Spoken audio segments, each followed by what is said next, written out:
College, Wai anae Moku. This is our Pūlama Wai anae Kūkulu exhibition.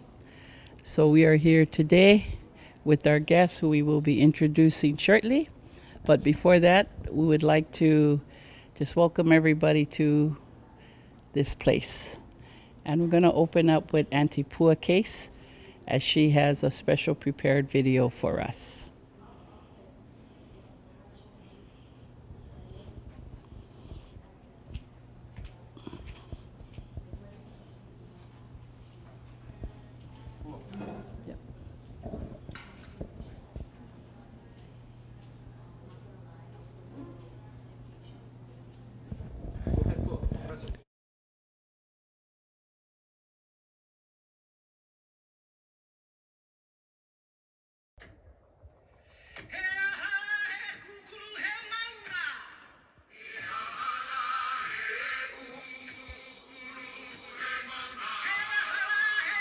What is a pillar? A pillar is a mountain. What is a pillar? A pillar is an altar. What is a pillar? A pillar is a rock. What is a pillar? A pillar is a kanaka. Kako no. All of us. Aloha kako. Welcome to Kūkulu, a tribute to the Pillars of Mauna and Wai. This is the 14th exhibit since 2018, each one featuring photographs and artwork of the Maunakea movement as the piko, the center, the sealant, the beacon, and the unifier of our Āina in this time, and then expanding to highlight the people, places, issues and movements within each exhibit's location. Maunakea education and awareness extends a sincere mahalo to the Waiʻanae community members, Nakia'i, Nakukulu, the protectors and pillars, and to Leeward Community College for accepting the invitation to host this display entitled Pūlama Waiʻanae, a photographic collection of Waiʻanae's history and ongoing efforts to protect and steward the Waiʻanae moku. May this exhibit and the accompanying presentations, as well as the present exhibits on Hawaii Island, in California, and in New York, serve to encourage, inspire, and activate our people to rise up, speak up, and stand up always for Maunakea and all sacred, storied, and special places in and beyond Hawaii. E nā kūkulu, aloha Āina, e hu e, hu.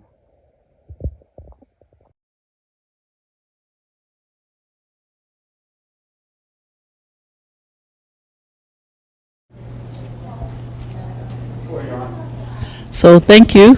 So that was our Auntie Pua Case that brought us in with her Kūkulu Oli. So now we're going to have William bless us this evening.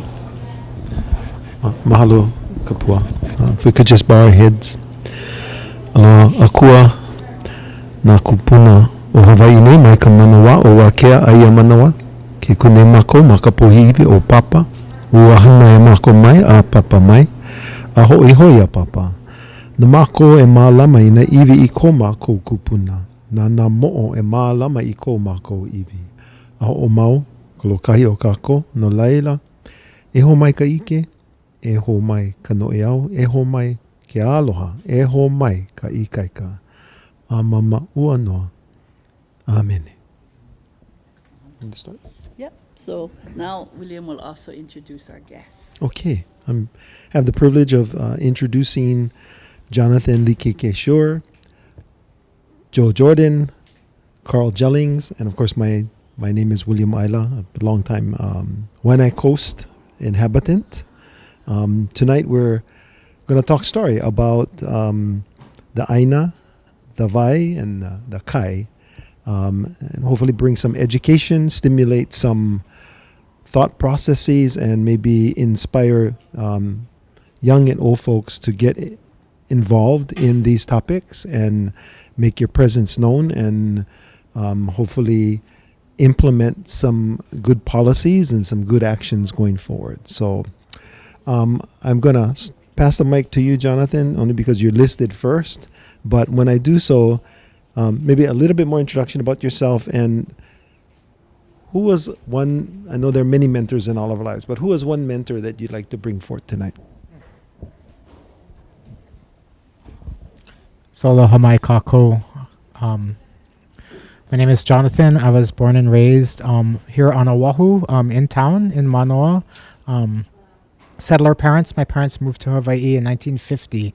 My father came to be a professor at the University of Hawaii at Manoa in chemistry, an area which I have no talent in whatsoever. But I do get to work in water issues and have had the privilege for the last 25 years now working in Hawaiian communities around the state on water issues. A mentor.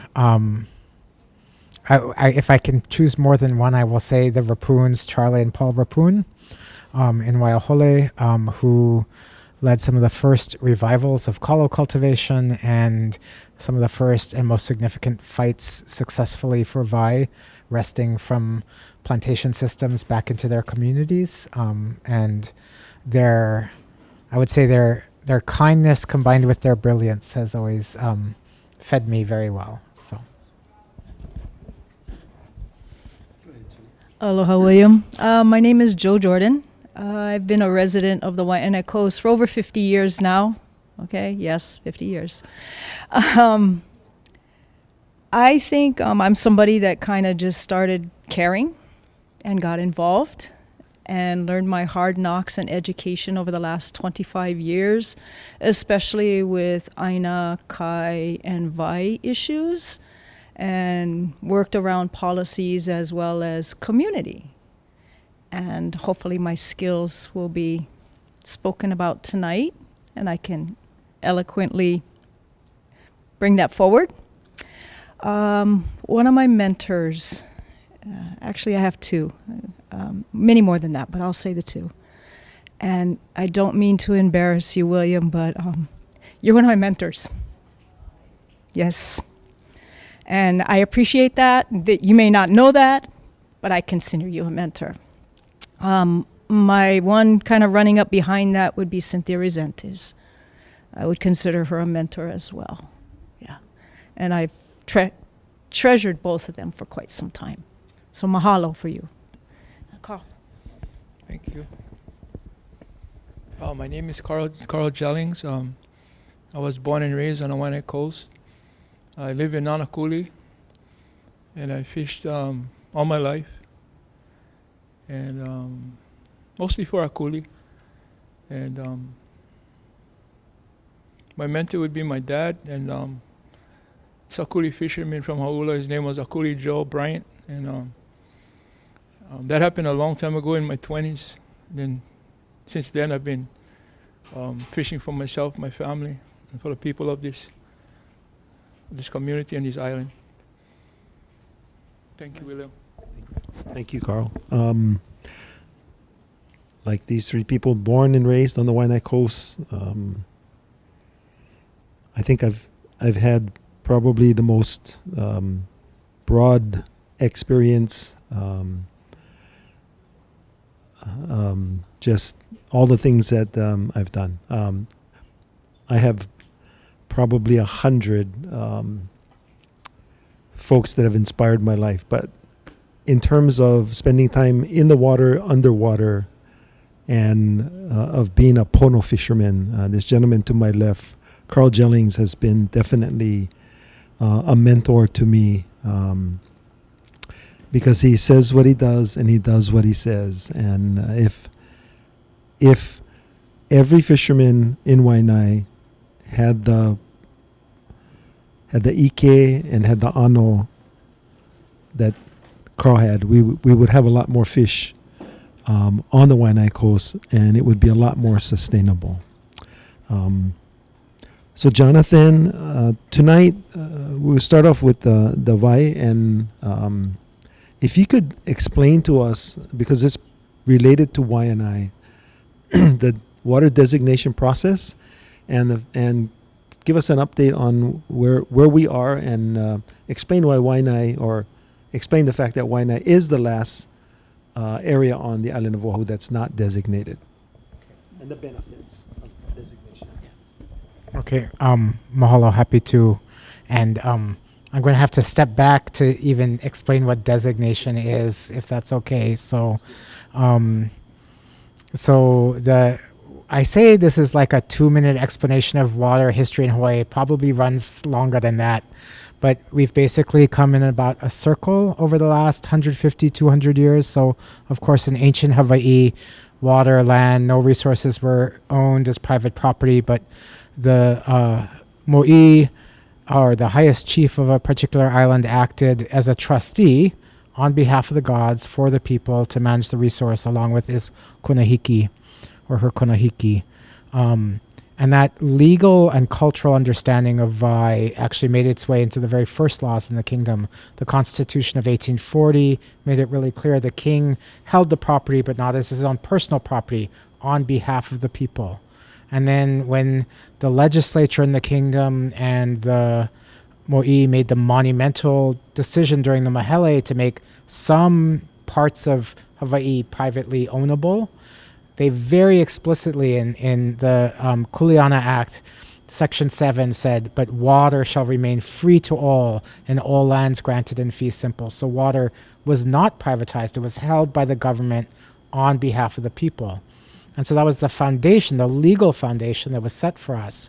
But with the rise of the plantations, not just their economic prowess, but their increasing political prowess and their impact on the judicial system in the kingdom and then in the republic and the territory, a whole bunch of court decisions started in the 1860s and 70s all the way through to the 1950s and 60s that transformed the legal understanding of water as something that was private property that could be bought or sold.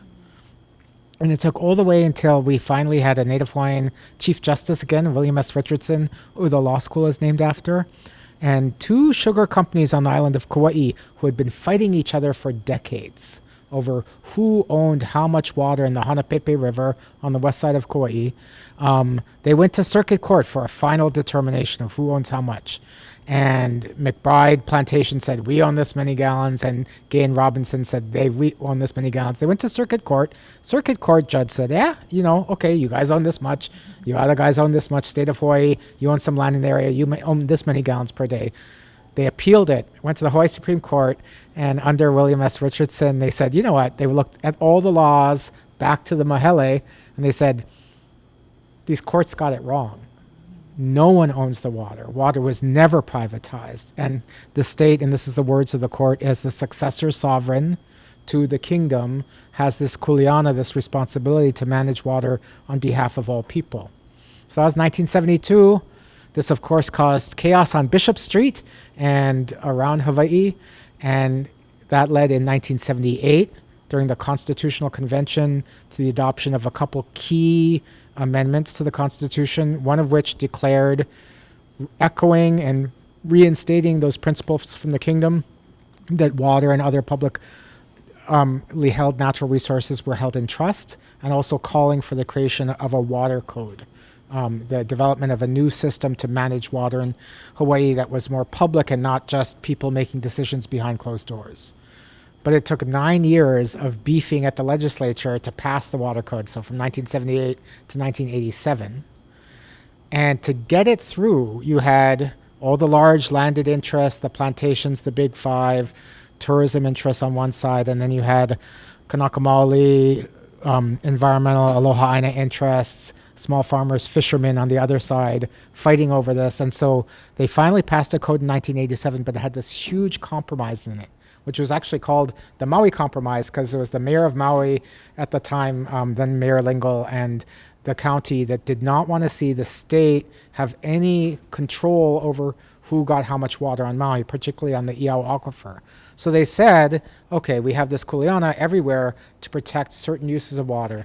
water for traditional and customary practices, water for Department of Hawaiian Homelands, domestic needs of the public, water being left in its place for streams or underground to feed the nearshore environment.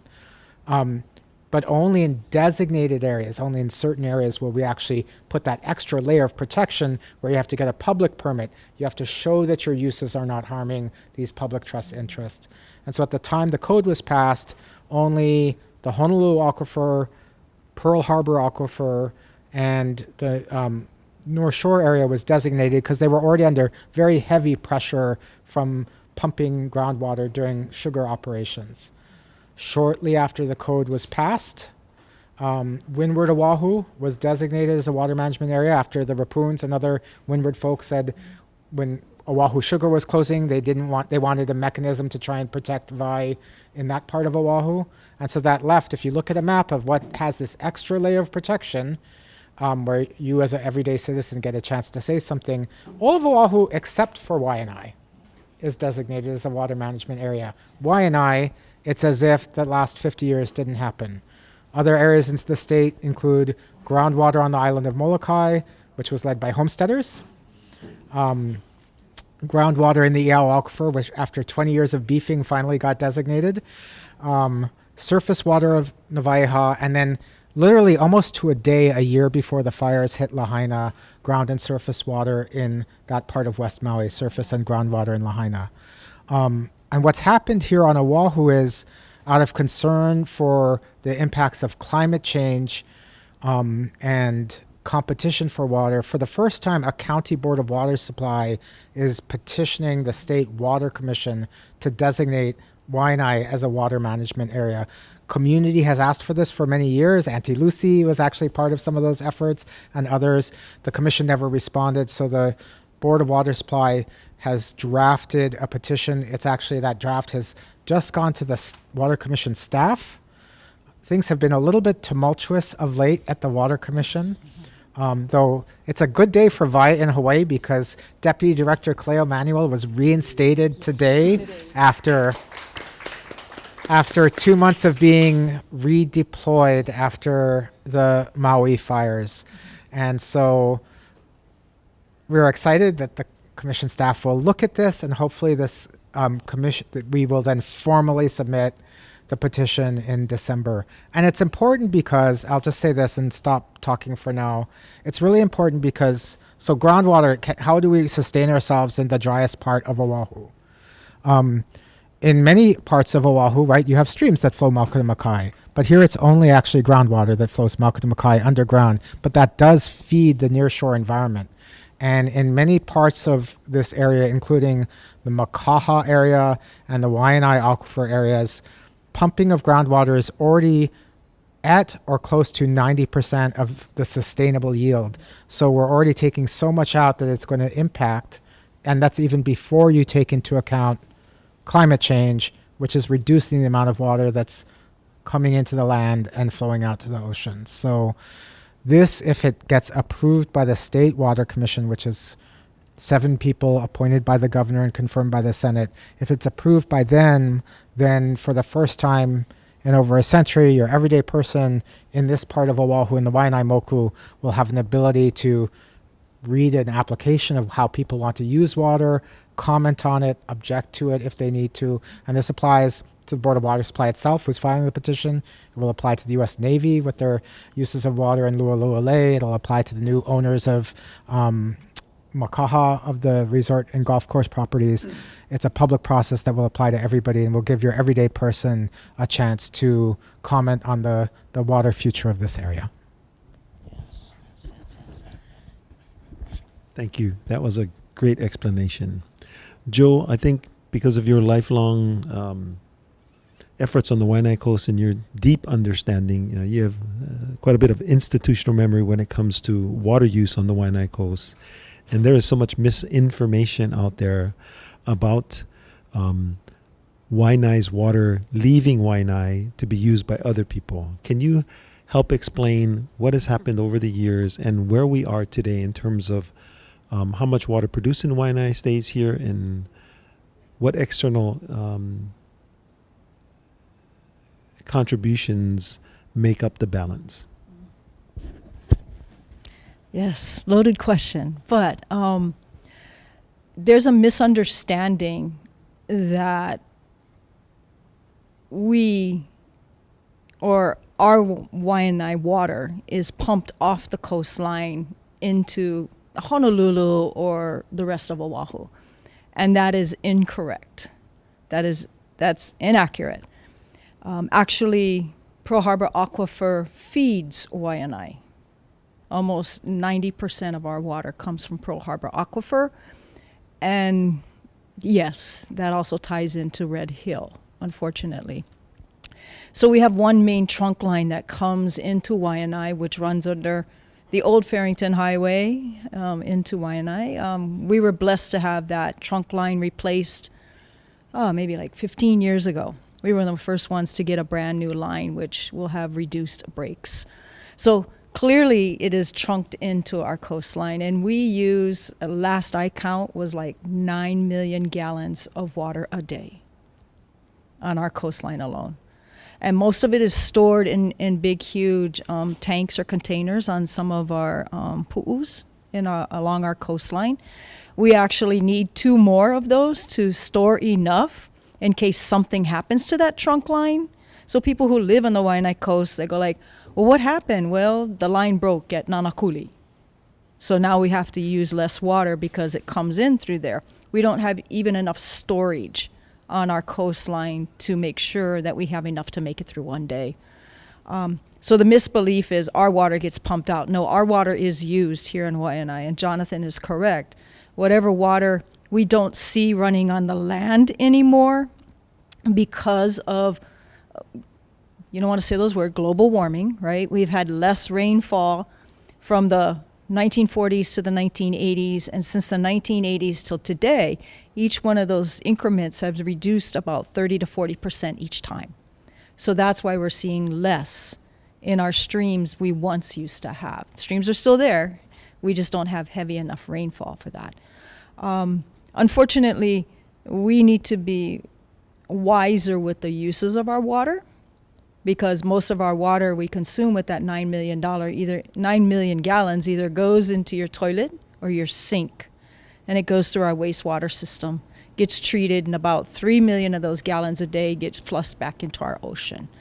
So that's just a small little on where does our water come from and what is being used for. And clearly there is a tunnel in Makaha, Glover Tunnel, which does not feed any residents or any homes in our community. And we don't have any other tunnels like the Halava Tunnel or, what is it, the Kahalu Tunnel. We don't have another border water supply tunnel in here that supplies our coastline.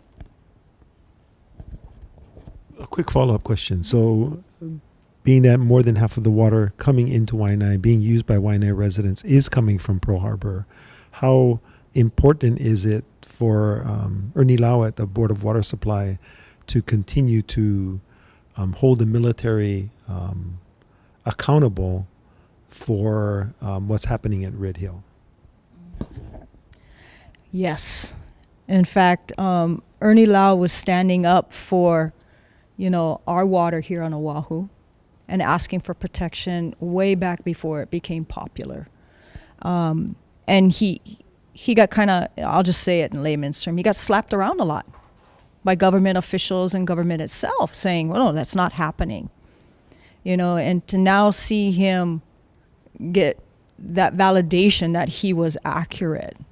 So it is very important for him to, unfortunately, stand alone in the beginning and be that face to say, U.S. government, you need to be accountable for what you've been mismanaging since the 40s with these world wonder tanks that are in ground there, and you should manage them properly. Unfortunately, it's taken several different bad acts to make that come to the forefront with the U.S. government. And until the U.S. government does stand up, the ratepayers through BWS on the island of Oahu is going to have to front that cost. And will we ever recoup that cost? You know, these are tough questions that everybody should become educated on and be asking. That's why it's so important that Ernie Lau continues to carry that voice, and we all need to stand by him. And if anybody's been to any type of meeting in the last 4 or 5 months, and Ernie Lau is there, and they just mention his name, the crowd just roars.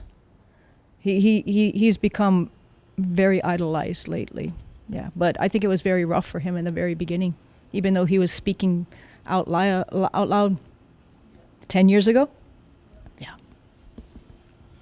Thank you, Joe. So from the Wai and the Āina, we jump to the Kai. And Carl, I've known you as a fisherman on the Waiʻanae coast for probably 40 years now.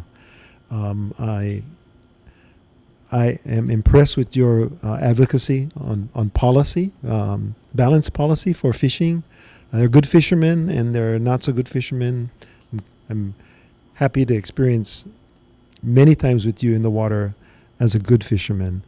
Tell us, like, in your experience over the last 40 years, what has fishing been like? What is it like now? And are there things we can do to keep it sustainable or even make it better than it was?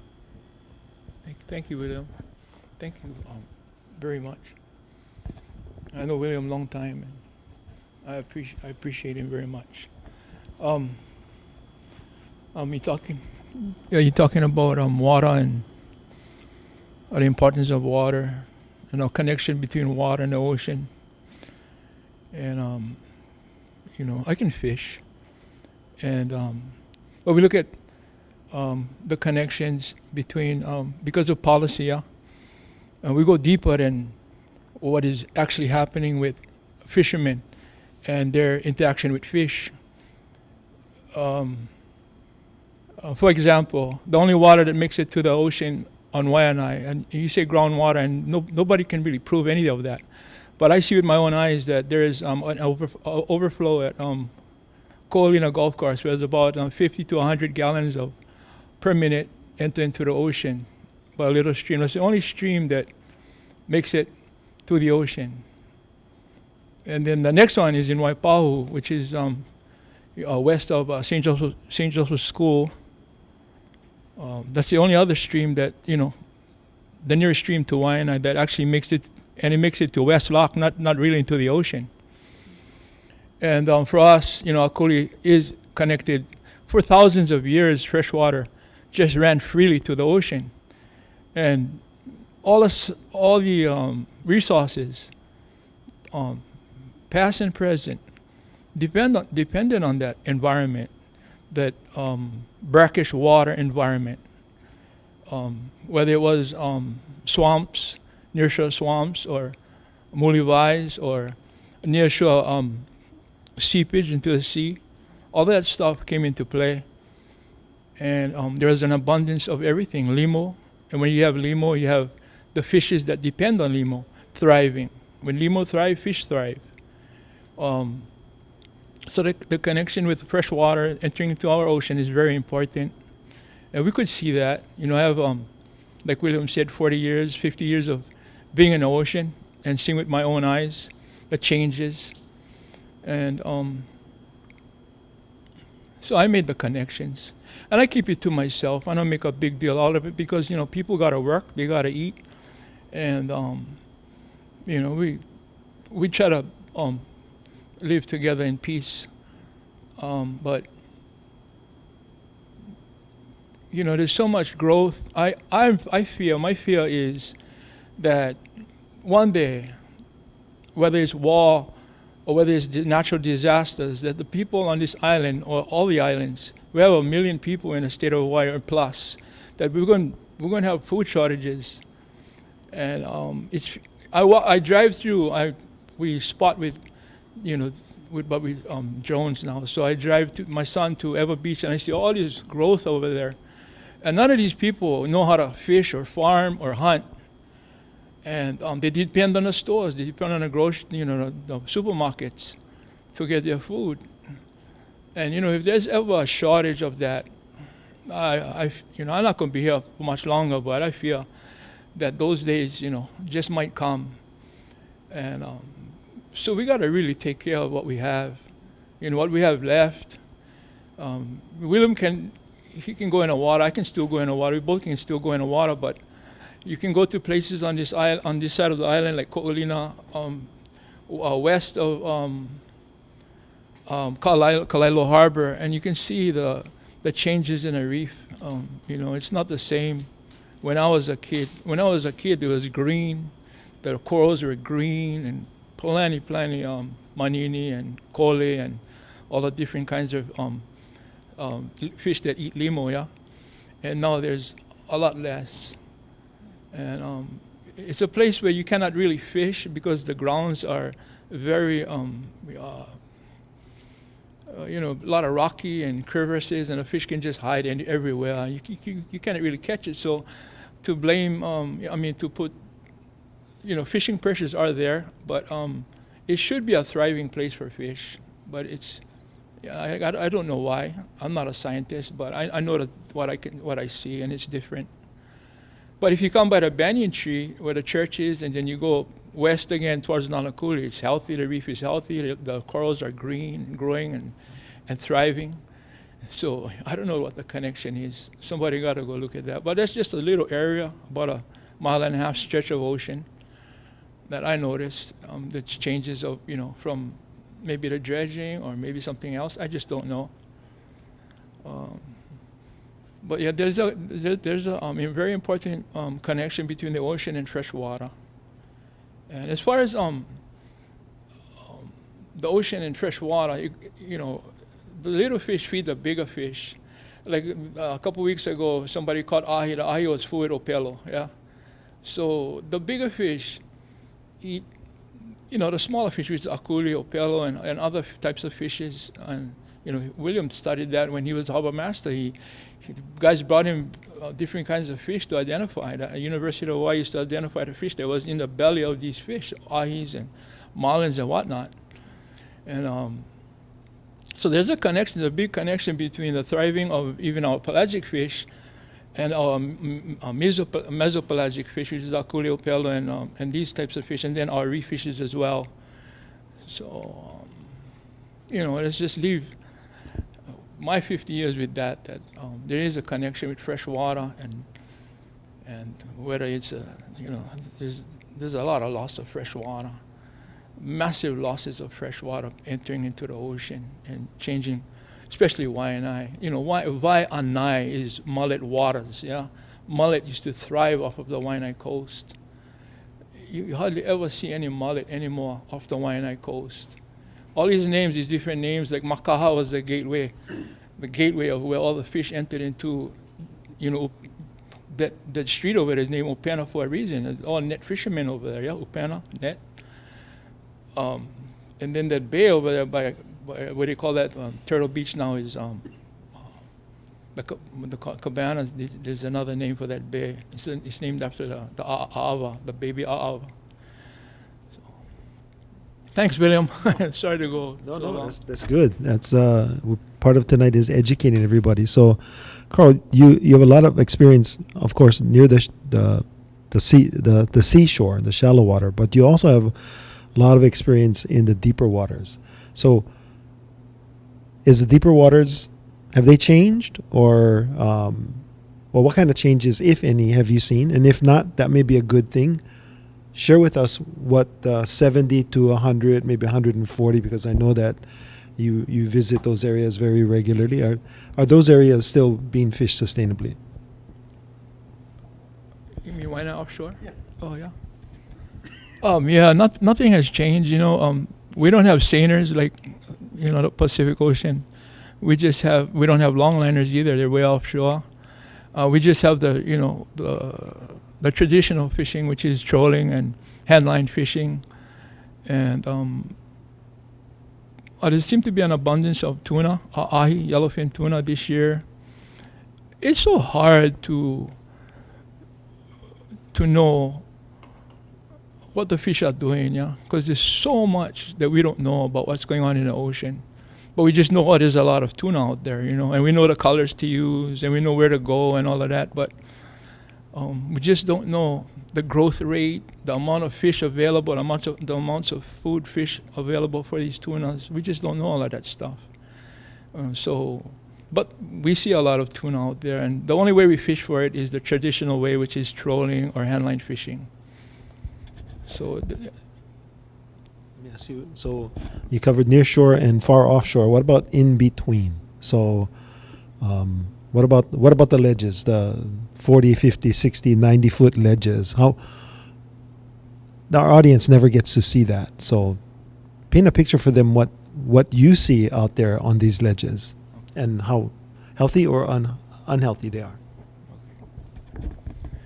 Okay, I was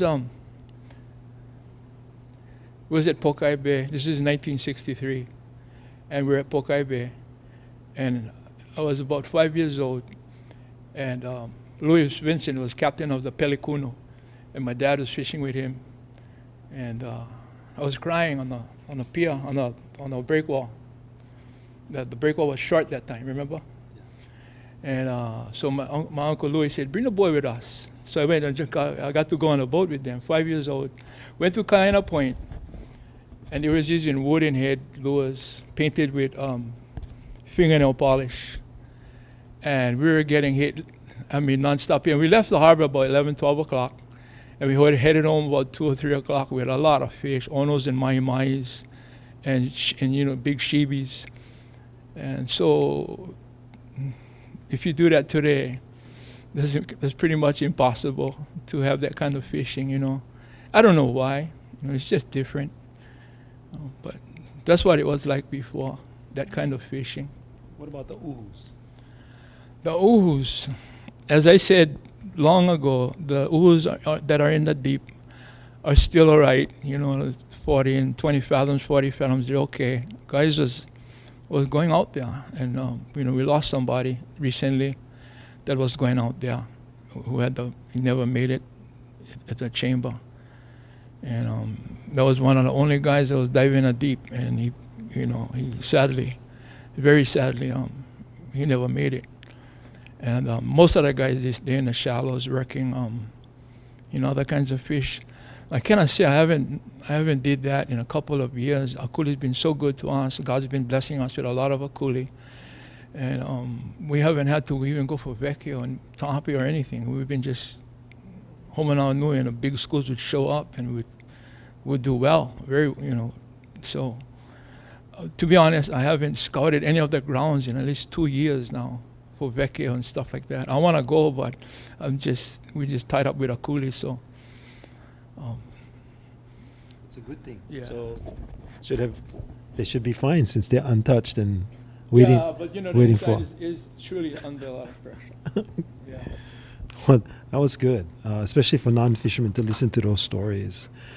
Jonathan, what we do know that climate is changing. We do know that there's not as much fresh water available to us on Oahu, and particularly in Waiʻanae. So, what can we do to increase the water supply? What can we do to conserve?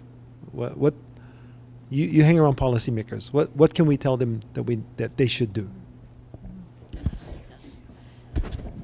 Yes, that's a really good question. And so, like, some of the data we have is that in the early 1970s, the summit of Mount Kohala would get about 100 inches of rain per year, and now it's getting about 50, 60 inches of rain per year.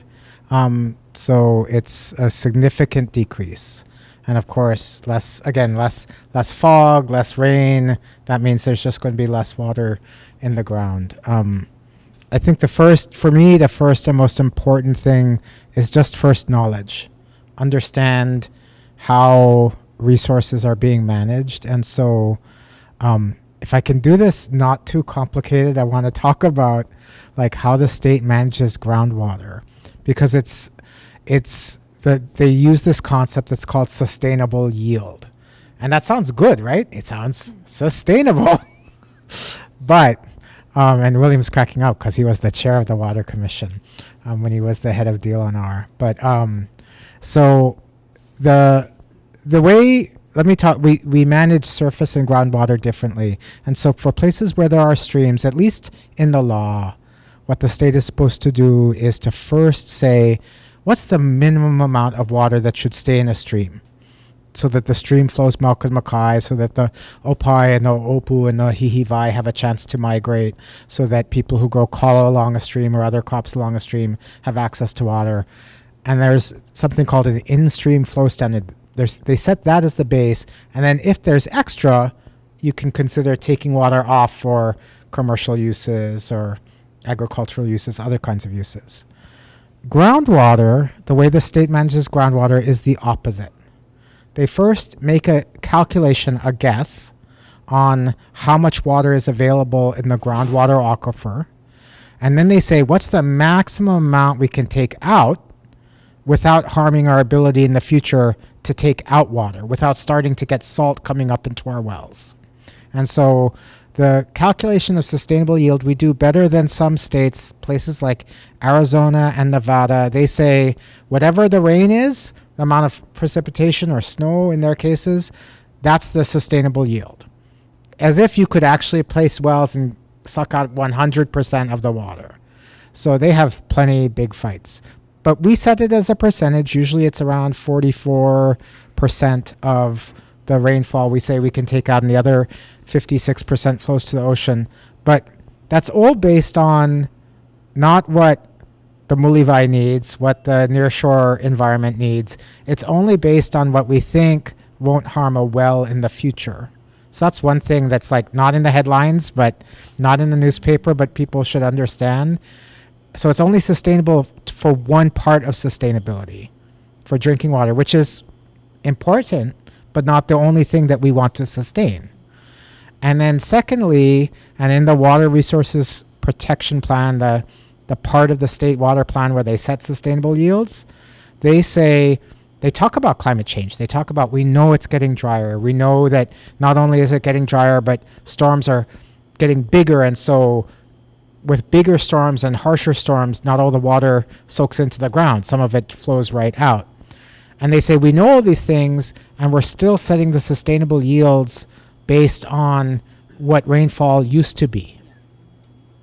So the fact that we're drawing the sustainable yield for Makaha Aquifer is 3 million gallons a day, for Wai anae is 3 million gallons a day, for the overall Moku is 13 million gallons a day. And because we had rainfall and precipitation like that in the past, they say that goes forward into the future. And that's important because when you permit a well right now, if you go to the Water Commission, you get a new well permit. I mean, you're counting on that well to produce water for not just next year, but the next 50 years. But they're not taking into account these trends that are just very real, that if you go up actually anywhere on Oahu, you know, it's drier. I mean, I grew up in Manoa, and you couldn't grow lychee successfully in the back of Manoa. It was just too wet. Now it's like you see lychee and mango going off everywhere because it's more like Kaimuki was when I was growing up. So everything is getting a lot drier, and we're not managing the water as if that was the truth. So those two aspects of sustainability are really not being managed. So first thing, what can people do? Know that. Don't just take it at face value. Oh, sustainable yield must be sustainable. And then how to act. I mean, I think the events of the last few weeks and months post Lahaina fire, where right after the fire, there were a whole series of moves from government and private actors. Folks in West Maui have fought and sought for many, many years to have Lahaina designated as a water management area. One of their key aquifers, the Honokawai aquifer, even with the limits of sustainable yield, their sustainable yield was 6 million gallons a day. They were withdrawing 6.5 million gallons a day. So they were like, we need to protect this. So they finally got designation.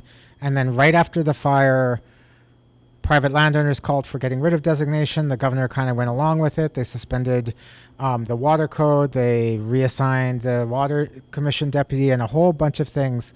But it was people who knew enough and turned to leaders, trusted leaders in their community, and they showed up.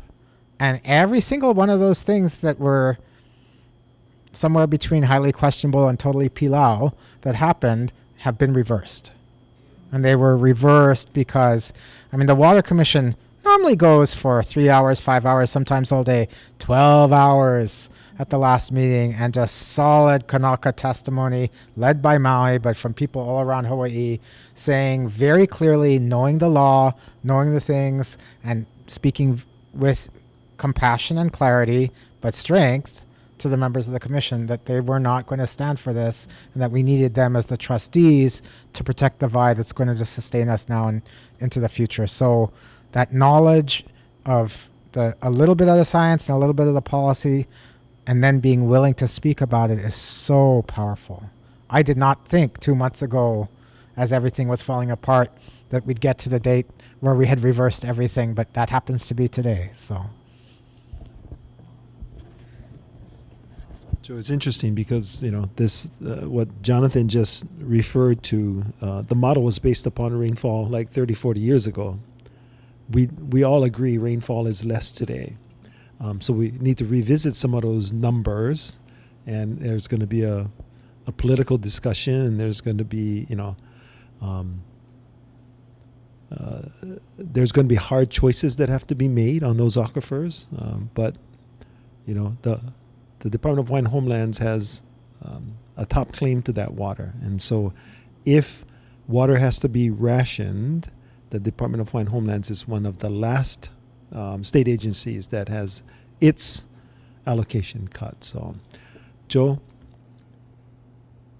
Lahaina was a wake-up call for all of the islands, really. It's not the leeward side of the islands anymore that has wildfire challenges. What are some of the things that we need to do on the Waiʻanae coast to protect ourselves, maybe to reverse some of the potential? We grew up in Waiʻanae. We knew summertime going to have those big brush fires. And they sent all the young recruits out to Waiʻanae to get their training summertime. The fire department did, so that they would become better firefighters. So tell me, there's a lot of talk in the community going on, but what are you hearing, and what do you think we should do? Yes, so this has been a topic that has been spoken about in our community for as long as I can remember, 15, 20 plus years, down to the basics, as we need to plant, you know, more native plants versus non-native. We got these Guinea grass, these California grass, which we now call fuel, you know, because they light up rather quickly because they get very dry. We talked about over these 10, 15 years, fire breaks. You know, how important it is to have these large swaths of areas, hopefully that a fire can't jump over. And true, growing up in our community, we used to dread coming to summertime because we could always expect some fire in one of our valleys going anywhere from 1,000 acres to 5,000 acres, and jumping from Nanakuli to Waiʻanae to Makaha, and being very dangerous. You know, lucky for many, many years, there was no homes lost. But sometimes they don't talk about how close the fire gets to homes. You know, just because something wasn't lost doesn't mean that it didn't come within 15 feet of a house. And I think we've done good with educating. You know, unfortunately, we used to have some youth that would be unproductive, and sometimes it would be that versus a discarded cigarette, right? So we've gotten really good at educating our youth that it's not smart to see this, right? And we've got some other people that, you know, just like to see things burn. We've been fortunate over the last couple years that we haven't seen huge fires. I think one of the last major ones was the one in Makaha. And that was like 2 years ago, I believe, 2.5 maybe. And we're all have gotten really heightened alert since August, since Lahaina. And it took that catastrophe to really bring it to the forefront to everybody in our community to, well, what are we doing about it?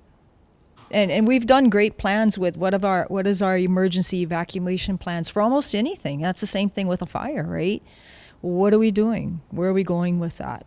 Where are we going with, and there's been many nonprofit organizations that have applied for grants through the state to do fire breaks. And it's a tug of war of once you're getting awarded this grant, now getting the grant released to do it, such as Ka'ala Farms, right? One of the last fires in the last 4 years, Ka'ala lost their hale and most of their green lush property up there to a wildfire that was accidentally started by a contractor in Lualualei. And it was pure accident, unfortunately. But it becomes uncontrollable. And I think we as a community need to start having deep dialogue. And I really appreciate how Jonathan was speaking towards individuals going and talking at that water commission most recently and educating that commission and others as to why those policies they put in place after that fire were very inappropriate. The best way to create change is to have people really articulate at that microphone. Yeah, protesting works, but only so far. We need to really be able to look them in their eye and speak their language and explain to them how important it is that you put funding towards fire breaks. You put funding towards real resources to protect our spaces and places. Hopefully we can do that, take this undercurrent that you're right now everybody is talking about, because really they are talking. You know, I think a week ago, when Makaha was, bringing in their new bridge, there was some other work where they took a D9 up Keeley Drive and cut it in about 50 to 150 feet. And everybody just got on high alert going, what's going on, first and foremost. And then secondly, they're like, well, finally the landlord's putting a fire break in, right? I won't talk about how it happened or why it happened. And that was more about calming the nerves about the bridge being replaced and a potential fire within 3 days, right? Not, we're protecting. There's already laws where landowners are supposed to keep the brush away from their property to the extent of so many feet. Who's enforcing that? Who's been managing it? Unfortunately, we have a reactive system here in the county and the state level versus a proactive system. So are we going to see something like that change into our near future because of the loss on Lahaina? Are we going to be more proactive? Are we going to make landowners be more accountable? Because clearly the large landowners, the ones that have 500, 400, 100 acres, have gotten very nervous with their lawyers on the continent saying, what are we doing about all this brush we own now? So we're going to start seeing it on that level, but what are we doing as community? And how do we start elevating that discussion and guiding it in a positive way to create change? Sounds like an opportunity. If there's flat ground and grass, that somebody can cut it and bale it, and then we can feed it to some cows or some other livestock, right? And turn that negative into a positive. Carl, if you were to talk to some person that's 15, 16 years old, or maybe even younger like you, and you wanted to go on the boat with everybody else, what kind of advice would you give them as they consider becoming a fisherman? And then what kind of advice or what kind of guidance would you give them in terms of being a fisherman who is more pono? Thank you for the question, William. My son is, how old is Isaiah? 13? Yeah, my son is 13. He fishes with us. He'll be fishing with us this week. And what I would tell him, he already knows that fishing is really hard. That there's long waits between, not long waits, but there's waits between the next catch, this catch and the next one. And we will never ever know the amount of days that we will wait till our next catch. And that's how I've been living all my life. And it's kind of challenging, but now we've been blessed. This last, I think 5 years, maybe since 2012, maybe we've we've been fishing pretty steady. Our kuli's been really good to us. A lot of guys dropped off. You know, Henry dropped off. Mike Sayre dropped off. We only have the Saitos, and you all know David Owai passed away, and we have Kapena, and Kapena is all over the place, shells and reef fish and akuli. So akuli's, the market's been. Kauai sends once in a while. Kauai Island, they send akuli sometimes, not much. So we've had the markets, and we've been blessed by good prices. So we haven't had to dive so much. But for the little ones, I wish that they would, there's a lot of young guys and strong, and they do all kinds of fishing, trolling, everything, bottom fishing. But there's a few guys who are doing, diving like we used to because of the dangers, It is something, William knows, it's something that, oh man, you got to deal with tigers, you got to deal with plenty of sharks, dozens of sharks, you got to deal with eels, you got to deal with currents and waves and all kinds of elements, And you have to love it. You really have to love what you do. And my family, I have my three sons, Evander and Matthew and Isaiah with me. And I have Oli Tolentino, my good friend, for a long time. He's back with us. And they're all good fishermen, good divers. They're not scared. They no more fear. And it's just that's what it takes, and then if you have a good teacher and someone who cares, like Evander, is a little puppy on a net. He's gonna take we got thousands of pounds coming up on a net. And there's a little puppy on a net. He's gonna see it. He's gonna stop whatever he's doing. He's gonna take the fish out. He's gonna throw it back in the water. And that's the difference between the captain and what the captain teaches his crew. Hey, the fish, you can take them off, bro. And then he just takes it off, And if the fish is alive, they throw it back into the ocean. All of that stuff. And then this fish is gonna grow up one day. And that's the kind of stuff that we pass down, where you just pull up the net and everything goes in a box, ice everything down, and then all this fish that you cannot use or sell is either given away or thrown away. So we try our best. He tries his best. Whoever's doing that. So that's things that we pass to the young ones, and then the young ones going to teach the next generation the same thing. Appreciate the resources. Just appreciate the resources, and just so much to be thankful for. I can still do everything. I can still oar. I can still dive. So it's really important that you budget your money, because you don't know when the next, right? Yeah, that's the life that we live. It's that's how it was. And before it was really hard. In the early 2000s, it was super hard. We don't know why. Akuli just don't show up. And now they're just showing up by tons, Not all the time, but there's big schools that just show up. Like Matthew was spotting last week, and he saw 1,200, and he said, "Oh, Dad, they're building that. We just got to wait a couple of days," and he goes up there again. "Oh, Dad, it's about 1,200 again, And so he said, "Oh, Dad, I got two schools by the housing, Ella Beach housing, Oh, I got two schools over there, about 2,000 and 3,000. The next day we go up, we got 20,000 in the sand. On the next day that we choose to go up, for 5,000 pounds by the housing, 20,000 pounds show up in the sand. So you never know. So that's the kinds of blessing I'm talking about. You just don't know. For the scale of I guess, for fishermen and non-fishermen to see.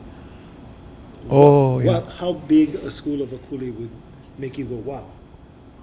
Yeah, so 3 years ago, we have it on film, we surrounded 90,000 pounds off of Pokai Bay, off of the hill. And it's on, you can punch in Carl Jennings, you can watch the surround and everything. You can see the whole school, right outside the hill, Pokai Bay. That's the kind of schools that have been coming in for the last 10 years. 90,000 pounds, wow, that's amazing. But we only take a Right. small percentage of that. Explain to people why. Yeah. So the nets that we use is the size of the eye, defined as the size of the fish that you can catch, like 2.5 eye, 2 3/4 eye, 3-inch eye. It decides what fish you're going to take out of that school. So if you got a lot of small fish, the small fish goes through the net. If you got a lot of big fish, they bounce on the net, yeah, and then you got that perfect size fish that's going to gill into the net, and that's what we take. And if there's 10,000 pounds of 2.5, we might catch 2,000 pounds of 2.5, and the rest would just go over the net, or because the nets just go down with the load of fish, and then the rest just go over. So it's a very sustainable way of catching fish. Having observed your fishing style underwater, I have to share with the audience that akule are very smart fish. If the net just lifts off the bottom that much, you will see a stream of fish just following each other outside of the net. Or if the net dips down below the surface, you can see a stream of fish, just water gets cascading over the net. So akule are very, very smart fish, and it takes a smart fisherman to outsmart them. Jonathan, water is critical. Climate change is something that we have no control over until we start changing our lifestyles and doing what we want. Is there anything that you want to share with the audience about sort of your expertise in the water systems that we have, what we can do to make the future better for our children and our grandchildren?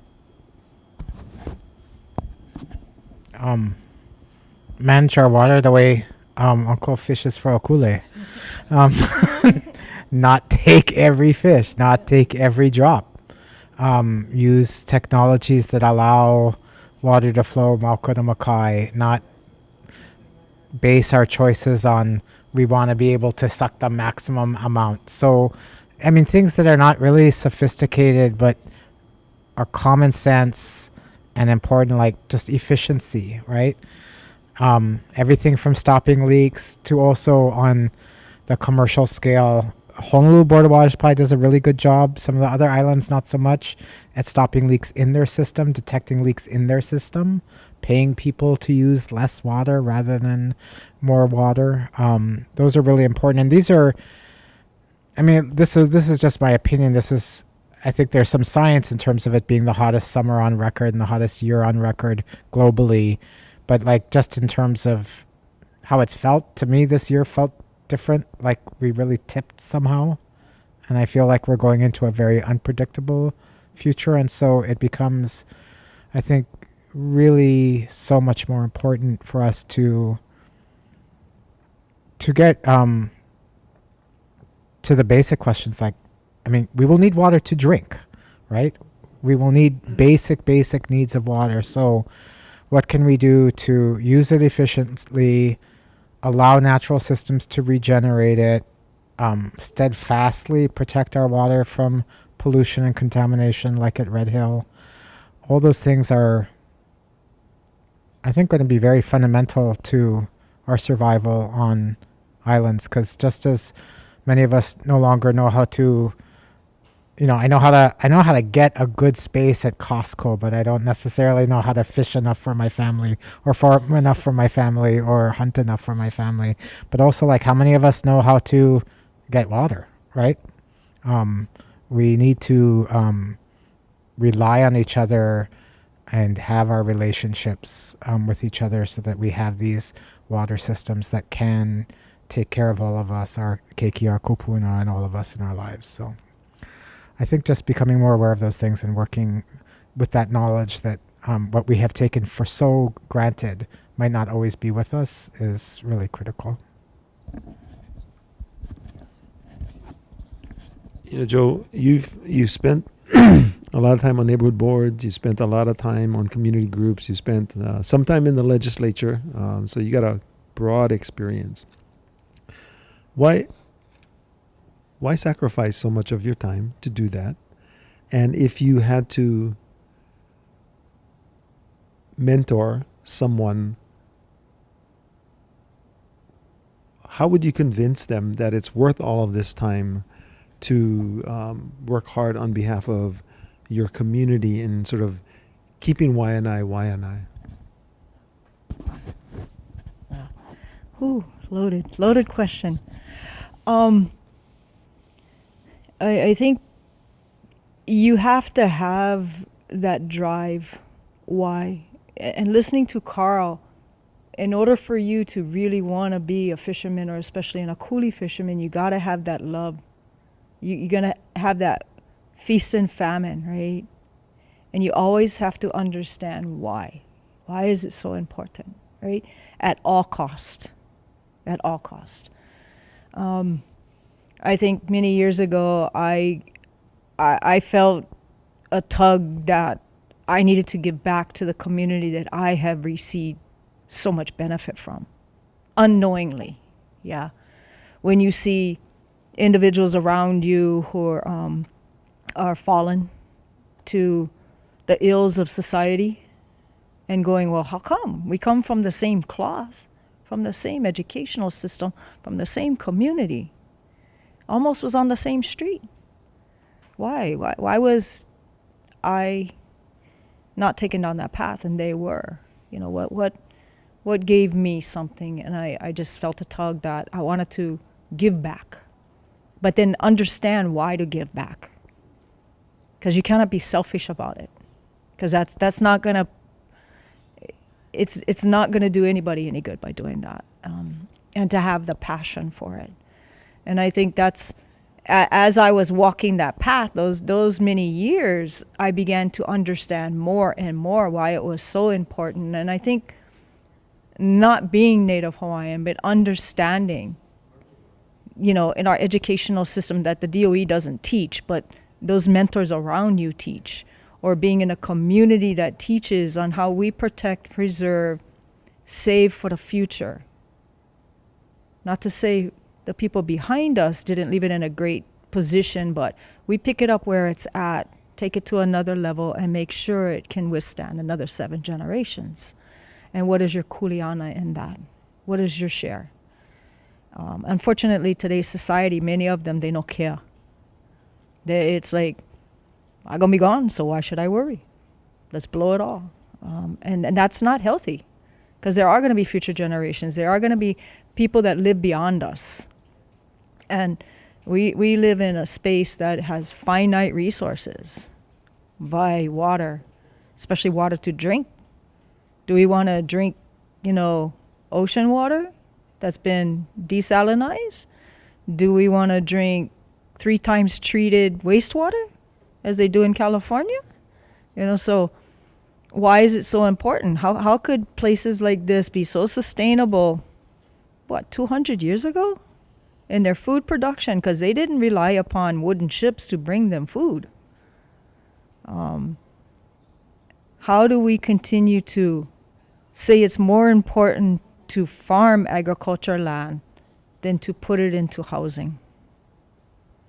And why it's so important, and how do we support farmers, which our state no longer really, in my opinion, doesn't do. And those lands stay fallow. And we have fear of fires by that. And how do we educate the youth, which are clearly different from all of us sitting here than we grew up, and say, why is it so important for you to care?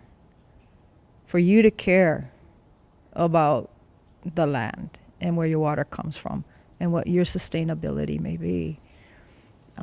Sometimes you have to look in a crowd or in a room or in a school and go, and you'll see these precious little ones that there's something there. We need to show them, give them the information and the education. And hopefully they grasp it and they don't get caught in, the monetary way of the world.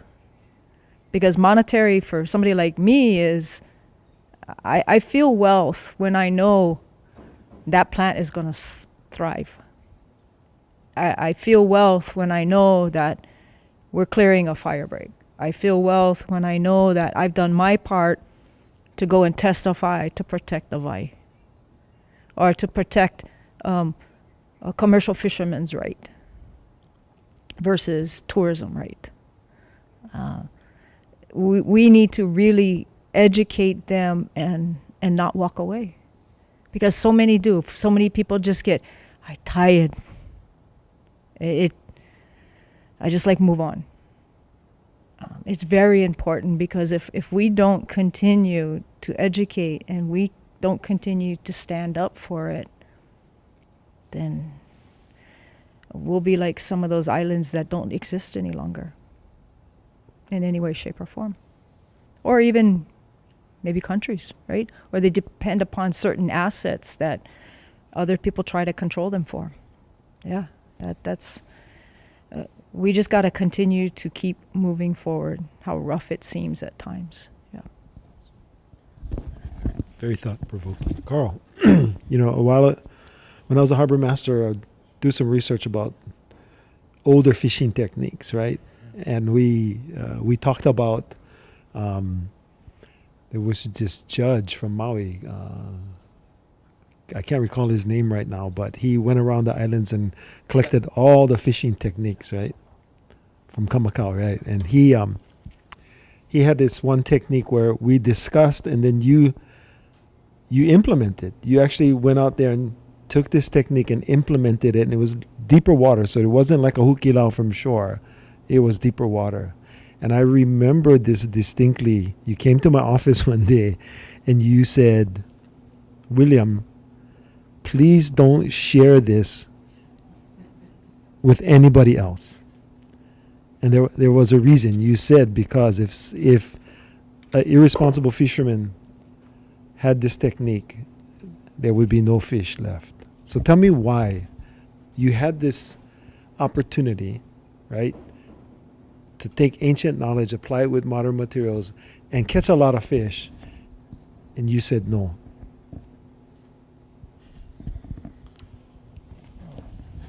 The Hawaiians were really good at what they did. They really were. They really, really were good, I'm telling you. And the Lao, with these Vietnamese guys was coming down, and they were dropping their nets, and they abandoned their nets, and we got to pull some of their nets up.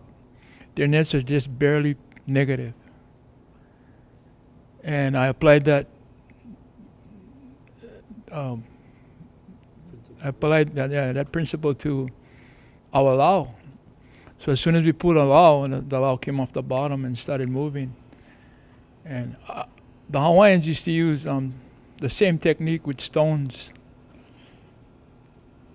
And but they used to drop their Lao 40 fathoms. If you read the stories that Sam Kamakau told, the Lao was dropped at 40 fathoms of water, pulled all the way in. For people that don't know. Oh yeah, I better not talk too much. But that's 200. It's over 200 feet, right? Yeah, 200 feet. And then the Lao would go down and bring the fish in. But the hardest part about that was trusting the Lao, because the Lao we made this big, pull the Lao in and made this big circle, and then put the nets inside. And you go in the nets, you don't see anything, no fish. And you had to, as a captain, you had to say, work the nets down. No worry, work the nets down. Trust the Lao.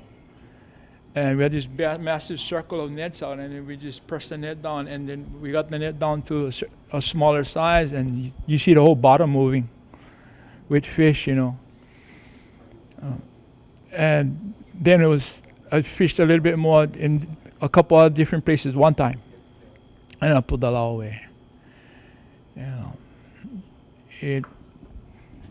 Takes, if you study growth rate about fish, palanis, kalas, the growth rate about them, then you're gonna know you put your Lao away, because it takes years for these fish to get to a certain size. And when you have this kind of information that the scientists share with us, then you know you better put your Lao away and rest the grounds.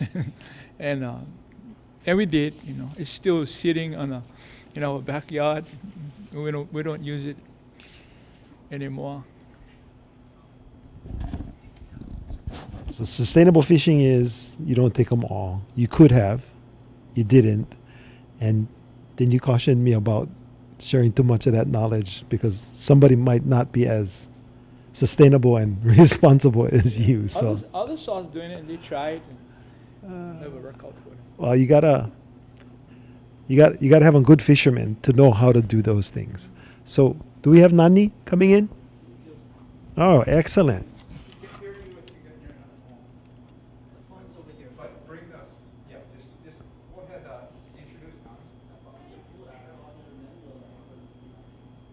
Aloha, Nani. Maybe Aloha. That's okay. Yes. Aloha, Nani. I just want to confirm you can hear us. Great. Thank you. So, Nani, tell us a little bit about yourself and maybe a mentor that influenced your life and what you do today. Sorry. First, aloha kako, kaule na opua malie I ke kua hiwi ki e o ka ala. Helele I ka ua ulalena I ke kua lono a kaulele. A puka aku ya kane vai. Kahe ka vai ola I honua oi, I ke aupuni oi, a I ka muli vai o kane punio. Ya malaya. He wahi leo aloha ke ia, e ho'omana o ia Okakopa kahia pau, he mea nui, e nana I ke kumu, e ola kako, ola I ka vai. Aloha kako o wau o Nani Peterson, no Waiʻanae mai au. Uncle, you said who was my mentor? Or one of your mentors. One of my mentors. I don't know if that's easy to do because I have a lot. There's so many people within my lifetime that has influenced me, encouraged me, inspired me. And so I cannot just choose one. There's a lot of them, and right now I'm just gonna say, for me, it's Akua, na Aumakua, and na Kupuna. They're within me, they're around me, they're always there to help guide me and alakai me in my understanding of what Aloha Āina means. So I give aloha to all of my mentors from past to now. Mahalo. So how are you using Hawaiian language and culture in groups and activities that you're involved with to support these values of sustainability, of doing what's pono, of making life good for our community, our families and our communities, especially here on the Waiʻanae coast? Oh my gosh, how amazing it is. So first I want to just share with everybody that I was not awoken like a lot of us, and a lot of us are still not awoken, and so to be honest with you, my journey started with Punana Leo o Waiʻanae, and that was the beginning of me being awakened, but the biggest awakening for me, and I guess that is my mentor as well, was Maunakea and the leadership that took place on Maunakea, Mauna Wakea. And so I didn't understand my language, but I had this deep desire within me to want to learn. I dance hula, I'm a hula dancer. And so throughout my hula life, I didn't really understand what I was dancing about. I just loved dancing. And I knew it was my gift because I knew I could share my love through the hula, through my motions. And there was something that just resonated with me with the hula, but it wasn't complete because I couldn't understand. And so when I started Punana Leo, started working, first I was volunteering, and then I worked alongside with my son in school in 2014. I enrolled him there, and that was the start of understanding more about our language, what happened to our language, our culture, our history, and for me, it's just, I knew that was my kuleana, and it still is my kuleana. And I know and I understand, because I speak it now, that language brings life to us, all indigenous life, back to the people of those places and spaces. Yeah, so I use the language in my everyday journey to remind people that it is the language of this place, and it is not just the kuleana of the people that has blood to this lineage, to this place, but it is a kuleana of all that considers Hawaii home and loves Hawaii with all of their heart. Yeah, so I am a lover of my language, and I will continue to be forever and ever, and I will continue. I just encourage the airlines, the stewardess, we were coming home, and she was saying, "Oh, welcome to Honolulu." And I was like, "Oh, can I humbly educate you? This is a humble education for you. The way to pronounce Honolulu is just that, Honolulu." And so she smiled and thanked me and apologized for not using it correctly, even though she knew it prior to me sharing that. But when we use our language, we give life to those places and our places and spaces. Yeah, so ola ika ola Hawaii, ola kako. Mahalo. So you belong to many groups that are protecting the Āina, protecting. Use it to your mouth. You are involved with many groups that are protecting the Āina and the Wai. Kukia'i Maunakea, Kukia'i Kahuku, Ocean Water Protectors, Malama Āina.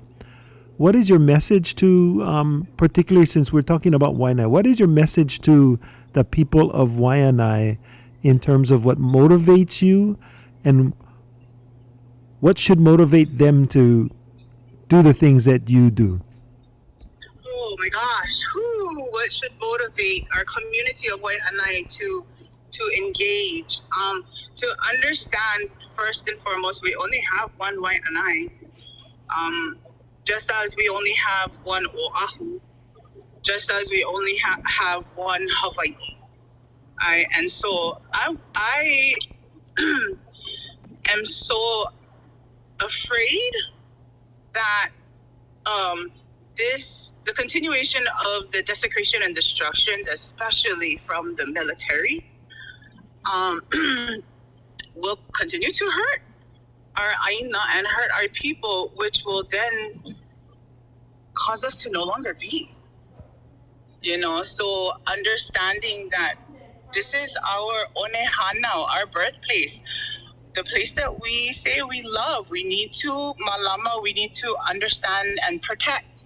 But we need to first and foremost educate ourselves. We need to really educate ourselves on the history, on the mo'olelos, the stories of our spaces and places, and in turn that will open up the understanding of what our kuleana, our responsibility is to our spaces and places. In my opening, I shared with all of the community the movement of the Ulalena from the clouds to the ridge of Kaulele, to the water source of Kanevai, to the stream that I live right next to of Honua, that travels all the way to Keaupuni, which is near Pilila'au Park, and into the Mulivai of Kanepuniu, and then out to Malaya. Yeah, when we know our kuleana through our mo'olelos and through being in those spaces and building relationships, yeah, we can live, we can understand, and we can move forward with the strength that we know what our kuleana is, we know what we gotta do, we're going to do it. Let's get engaged. Yeah, and that is my hope for the future generations. I'm a substitute teacher as well, and I try to incorporate these understandings of our culture and history and loina, our values of people being of Hawaii, to our younger generation as well. I hope I answered your question. Sorry. You did. Let me take it a step further. How would you personally like to awaken more, not just Opio, but adults? How do we awaken more people to take the steps, to make the commitment, to take a piece of Āina and protect it? How do we do that? What have you observed as successful ways of doing that? I mean, for me, it's really all about understanding the language. I'm not gonna lie. That's my first goal too, is understanding the language. However, it also is a big part of it is actually getting into the Āina. Yeah, and they both belong together. And so when you get into the Āina, for me, the Āina spoke to me to let me know what my kuleana is, and that is through the language. So I see. So right now I teach the DOE teachers basic Olelo Hawaii through Zoom. I teach the community Olelo Hawaii through Zoom, but not just Olelo Hawaii. I teach them loina. I teach them culture. I teach them oli. I teach them hula. So I get them all engaged, and just not with just the individuals, but their whole family, because it's a family. It's a kako thing. It's a kako thing. Yeah. So my dream is to find somebody to get me a bus. Yeah. So this is my little pitch right here. I'm looking for a bus so I can do like Manapua style, take the community to our Ahupua'as first and foremost, learn our mo'olelos, learn our history of that place, and then get dirty, get your hands in the ground and give back to the Āina. Yeah. And again, I said, once we learn that and once we build relationship and connection, then we understand what is our kuleana to these places and spaces. Mahalo. I'm going to turn to some of the other panelists now and ask them the same question. Thank you so much. Jonathan, how do you get people to connect? How to create more Jonathans? Many would suggest that's not a good thing.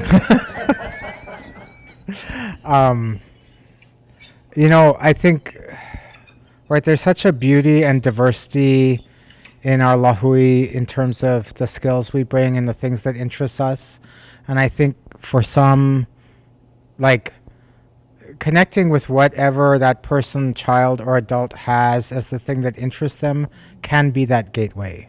So for me, it's talking about Vai, and it's talking. I'm very much into talking and to writing. Some people are not into those things, but they're very much into doing. I think fishing is a beautiful way for some people to talk about how these things are all connected. For some, it's going to be more direct Malama Āina activities. I think the trick is to,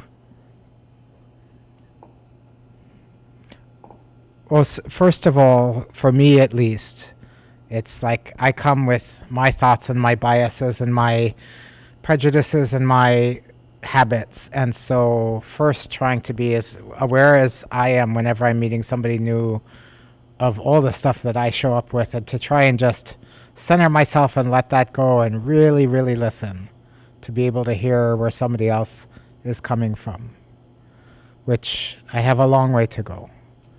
But if you can really become a more masterful listener, not only does that, when people feel listened to, their whole heart, their demeanor changes, and they become open to that awakening.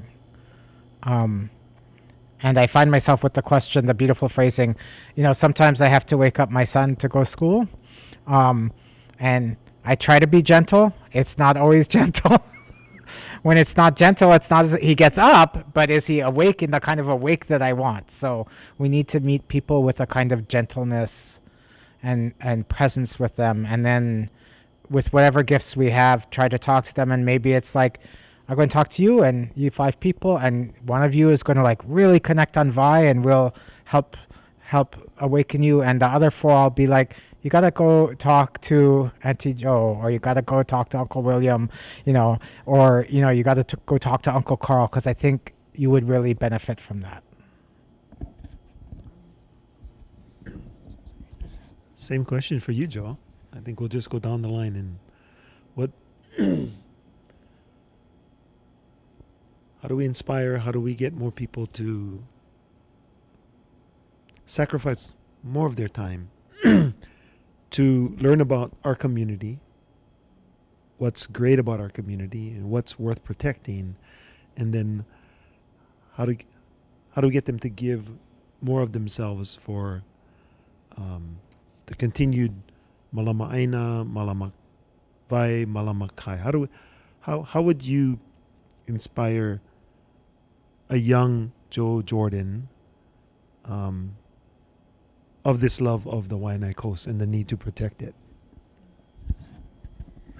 Well, I've been thinking hard about that for like the last 10 years, because as we all age, we want to see that there's somebody coming up right behind, the next 20-year-old, the next 30-year-old, the next 40-year-old, because we have plenty of work to do into the next 7 generations. We want to make sure there's going to be people filling those shoes and continuing on these projects or processes. And at times it feels very, I don't know if it's there, but I think Jonathan kind of hit it as I was listening to him. At times there will be where you're talking to a group and everybody in there is pointing at somebody and saying, what you doing about this issue I get? And it's like, well, what are we doing as a community about that issue? How are we trying to create that change instead of expecting, an elected person or somebody of authority to always solve that problem? What are we doing?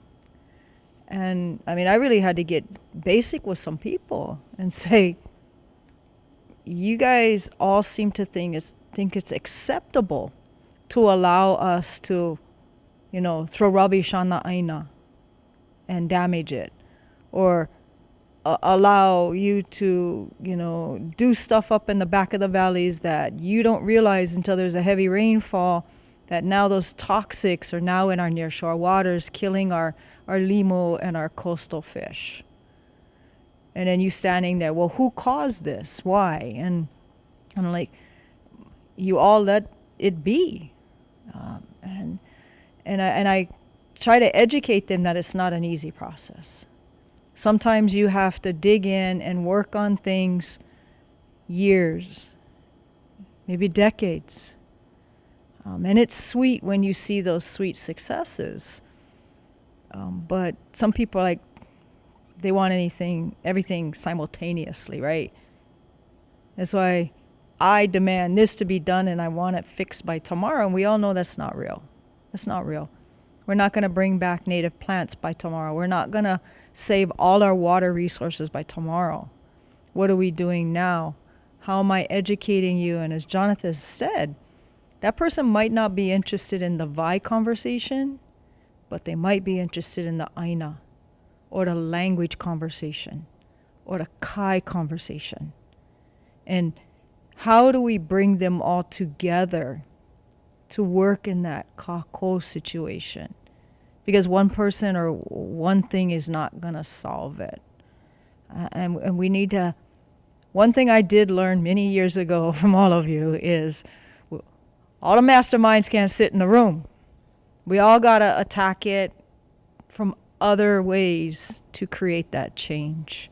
And we still need to come back to the table regardless if we're still on the same level of conversation. We might see things differently now, but we all still got to come back to those same threads that we all agree upon to say we need to keep moving forward on those issues and put our indifferences outside. I think that's the biggest thing that if I could relate to people, and I learned this from you, agree to disagree.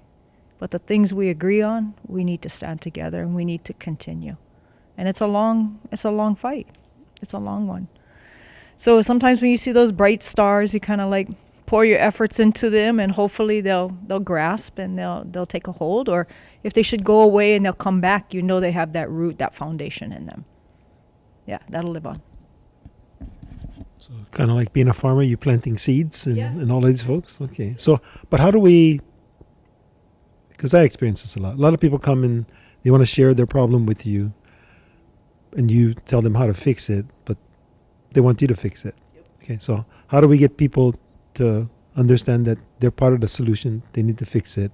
And then life is so complicated today because you got county problems, you got state problems, you got federal problems, you got land board problems, you got city council problems. How do we get people to understand that if you want to effect change, there are different sort of arenas you have to play in, and you've played in all those arenas. So how do you make it interesting for people that need to learn how to play in those different arenas? Yeah. When I really go to those conversations with them, they're like, no, because they feel so overwhelmed. And they're just going to go to the nearest thing. And you have to tell them, then you need to learn a little bit about everything. Can't be good at just one thing. You need to understand what a county issue versus a state issue versus a federal issue, or the bad actors. You know, our legal dumpers versus a legal dumper. A good fisherman versus a not so pono fisherman, right? A good businessman versus a non-businessman, and where can we get that information? And lately I've been using that word. I'm like, do you know what Google means? I mean, it's at our fingertips. Not like when I started 25 years ago, we didn't have that. You were picking up phone and asking and calling or learning from others. Today you can get, oh, well, who owns this land? Or who owns this business? Or where do I get the information on this? So I can be knowledgeable about it. And I think a lot of people just feel overwhelmed. And I think that's where you can get people that can learn more about the different avenues and come together cohesively. And you can't give up. You can't say, well, I called the city and county and they didn't respond. We'll make another call. You know, keep calling. And if you don't think that they're giving you the accurate information, ask somebody else, because that happens all the time. You know, unfortunately, I've created like a little problem for myself because they keep coming. Well, you know. So I've taken on this thing where you got to meet me halfway. I'm going to help educate you. I'm going to help you walk through it, but you got to put 50% in it because I want you feeling that you accomplished it. Not just told somebody there was a problem and they solved it for you, because we all have to share in creating the change. We all have to share in that responsibility of leaving it and educating that one you're leaving it to. Because if we don't educate them, they're going to learn by hard knocks. And sometimes that's very pricey. Sometimes it's easier to listen to somebody who's gone through the hard knocks than to get the hard knocks yourself, yeah? Yes, it is. So Carl, you talked earlier about your children and them having this knowledge of how to fish responsibly. How do we get that information to other fishermen that don't have a father to tell them how things should be? Because working at the harbor, I saw a lot of kids that got dropped off in cars, 12, 13, 14-year-olds, some from as far away as Pearl City, because I would go out and ask them. No instruction, no supervision. So you got to go down there and, many times little scoldings went a long way to get them to listen, and then you would see the change in behavior. How do we get other fishermen to adopt those very same behaviors? What do you think?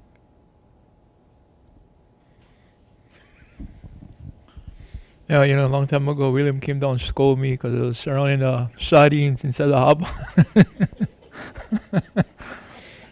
for bait, you know. But anyway, we had sat down and we had a long talk. That's when I met him. It was a nice talk, you know. And, no, but what it really is like what you're saying, you know, set an example and learning as much as you can about what you do. You know, you're very knowledgeable about water. And, you know, just fishing. We got what we do, but we got to know what, you know, like akuli, I know the scientists did studies on akuli. They know growth rate. They know how many eggs, how many times they spawn in a year. They can spawn up to 6 times in a year. They can lay 1 million years per fish. So, you know, these 6 times, up to 6 times a year. We have all this in our heads too. So when people say you're overfishing, but then we give them this other knowledge about the deeper knowledge about the resource. You know, they got to kind of think about that too, yeah? So it's a renewable resource and it's abundant. And as long as the environment and, you know, the weather patterns and the water temperatures and all these things come together, this fish will always be abundant. But as far as you know, it is setting an example. You know, it's not, you know, don't be afraid for go home. You never catch nothing. You know, don't be afraid of that. Just eat the ice, eat the fuel, and go home. Because it's too dangerous. Or something else. Or maybe people fish in a school. You know, sometimes we got to go in the front of the intake, you know, on the outside. You know, but we try our best to go other places where we don't get involved with other fishermen. So, and then my kids, they know that too, you know, because when people yell at us, it hurt inside. Because I know I was there long before these guys, but it hurts inside. And so we cannot avoid that. But sometimes no can, you know. But in our heart, I know we're fishing good. And I know the fish is abundant. And I know tomorrow we're going to come back, all that fish is going to still be there. We're going to take one small portion of that, and the fish all going to come back. Those people still going to be able to fish the schools. You know, and then inside of them is anger and hatred. But in me, you know, I was looking at that, it just eat and hurt, you know. I mean, you know, just swallow what they're saying and just be quiet and just continue what we're doing. And just keep doing what we're doing, you know. Sometimes we have to, but most of the time we don't. But we gotta show ourselves over there, you know. If we're gonna show ourselves over there, and then, you know, then they're just going to not know us. Then when we do come, or we have to come, going to be a lot of anger over there. So we come once in a while, we show ourselves, we make sure we catch some fish, and then we go. You know, and then they're not so pilau, you know, after a while. Pokai Bay, we were outside, you know. Nobody bothered us out there. But that's kind of rare, you know. Just saying that, just set on good example. That's all you can do, you know. Not everybody going to fish like you, you know, because you get on different mindset. You're willing to go home if no can, because you know going to get another day. Especially risk, you know, when I was young, we went out in hurricanes when we was young, man.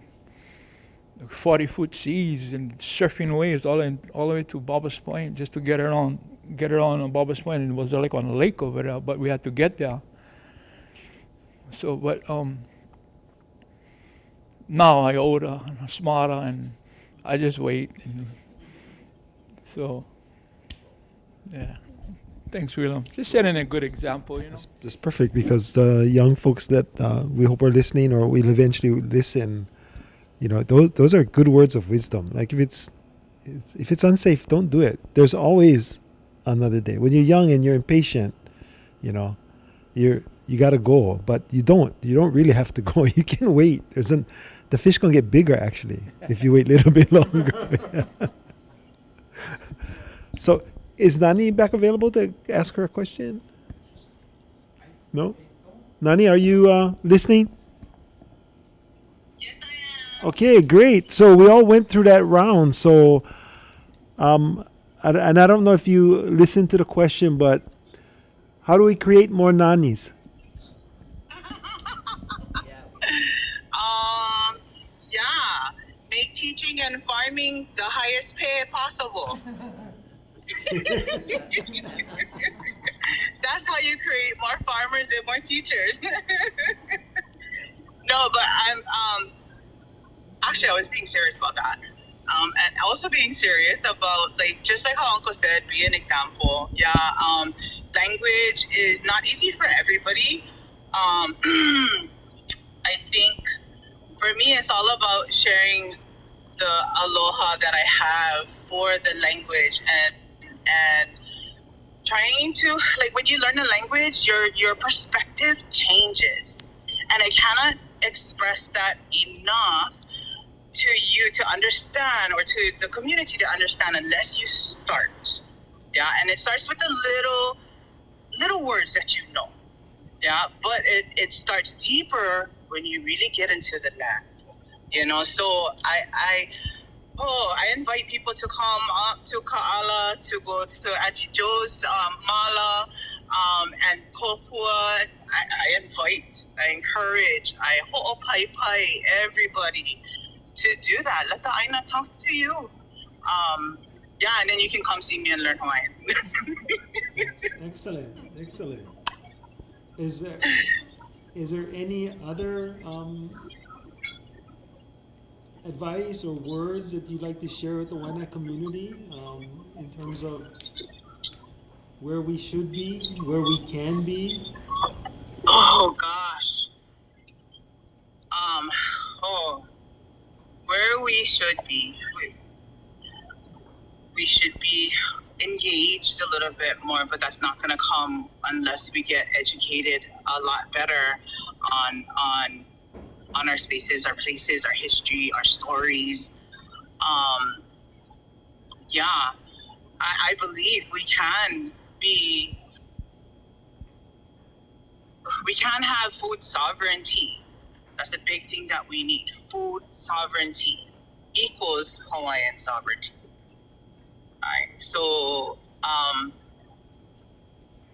I can't stress enough how I envision Ka'ala to have all of our community putting their hands in the lepo. Huli kalima ilalo. That's the only way that we are going to build that sovereignty, that food sovereignty within ourselves, the sovereignty as a whole for ourselves. If we can supply and sustain ourselves with our food first. All right. So, I try to encourage as much as, just like everybody else, encourage our people to get more engaged, get more involved in any workshops, cultural workshops, and just get an Āina. Mahalo. Those are very inspiring words. So I'll go back around the room. Jonathan, tonight's discussion kind of went all over the place, but not really. There are themes that are constant to all of our discussion over here. What would you like to add? I first want to kaka'o the comment about salaries, because that's real, right? So we live in a period of unprecedented economic inequality where our regular families are just struggling every day, every week. And to the degree some of these problems are international, some of these are national, some are local. To the degree that we have pressure points locally to get better paid teachers, to get more compensation for Malama Āina kinds of activities that just help people survive. I think that's very much, it's fine to ask people to get involved, but if they have no bandwidth left, kind of hard to expect them to do more. So I try to look at things from the top down as well as the bottom up, and so I land on that same place as Nani did. I think the only other thing I want to say is just, for me, framing is everything. And how we describe what our problem is ends up providing what the solution is going to be. And, you know, I am not a lifelong West Side Waiʻanae resident the way you guys are. But I do hear enough of the narratives that are outside of this community that's like, oh, West Side is hard, West Side needs help, West Side, you know, there's troubles. And like my interactions are like brilliance and strength and knowledge and a sense of community that is so absent from other parts of Oahu. And so I think it's important to not acknowledge or pretend like everything's perfect, but there is some amazing qualities to this part of Oahu. And I was most struck after, sorry to touch on the tragedies in Lahaina again, but I was most struck after those tragedies, the people who are deep in that community who said the most important part of your emergency toolkit is community. And it just, you saw it there. The hub standing up with Archie Kalepa and Ke Moku Kapu and Ke Kai Keahi and others, because they had these pillars in their community, because they had these leaders. You know, the joke was like FEMA showed up and there was already Kanaka Costco, right? Everybody was already organized and doing things. And so to the degree that this community has and continues to build strength among itself, that is something to echo and be proud of and not leave out of the story of who we are. Same thing. I kind of forgot the question. Sorry. I get lost in such great words.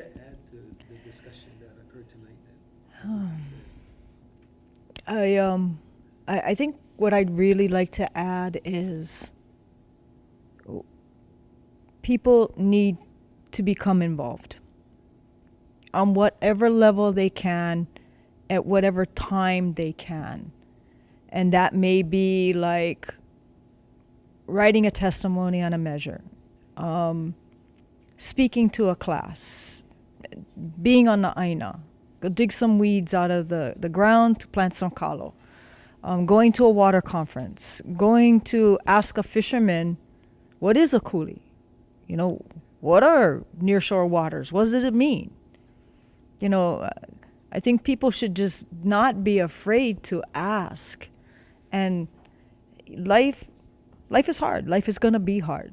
But if you make that time, then that time is going to come back to you and trifold in so many ways.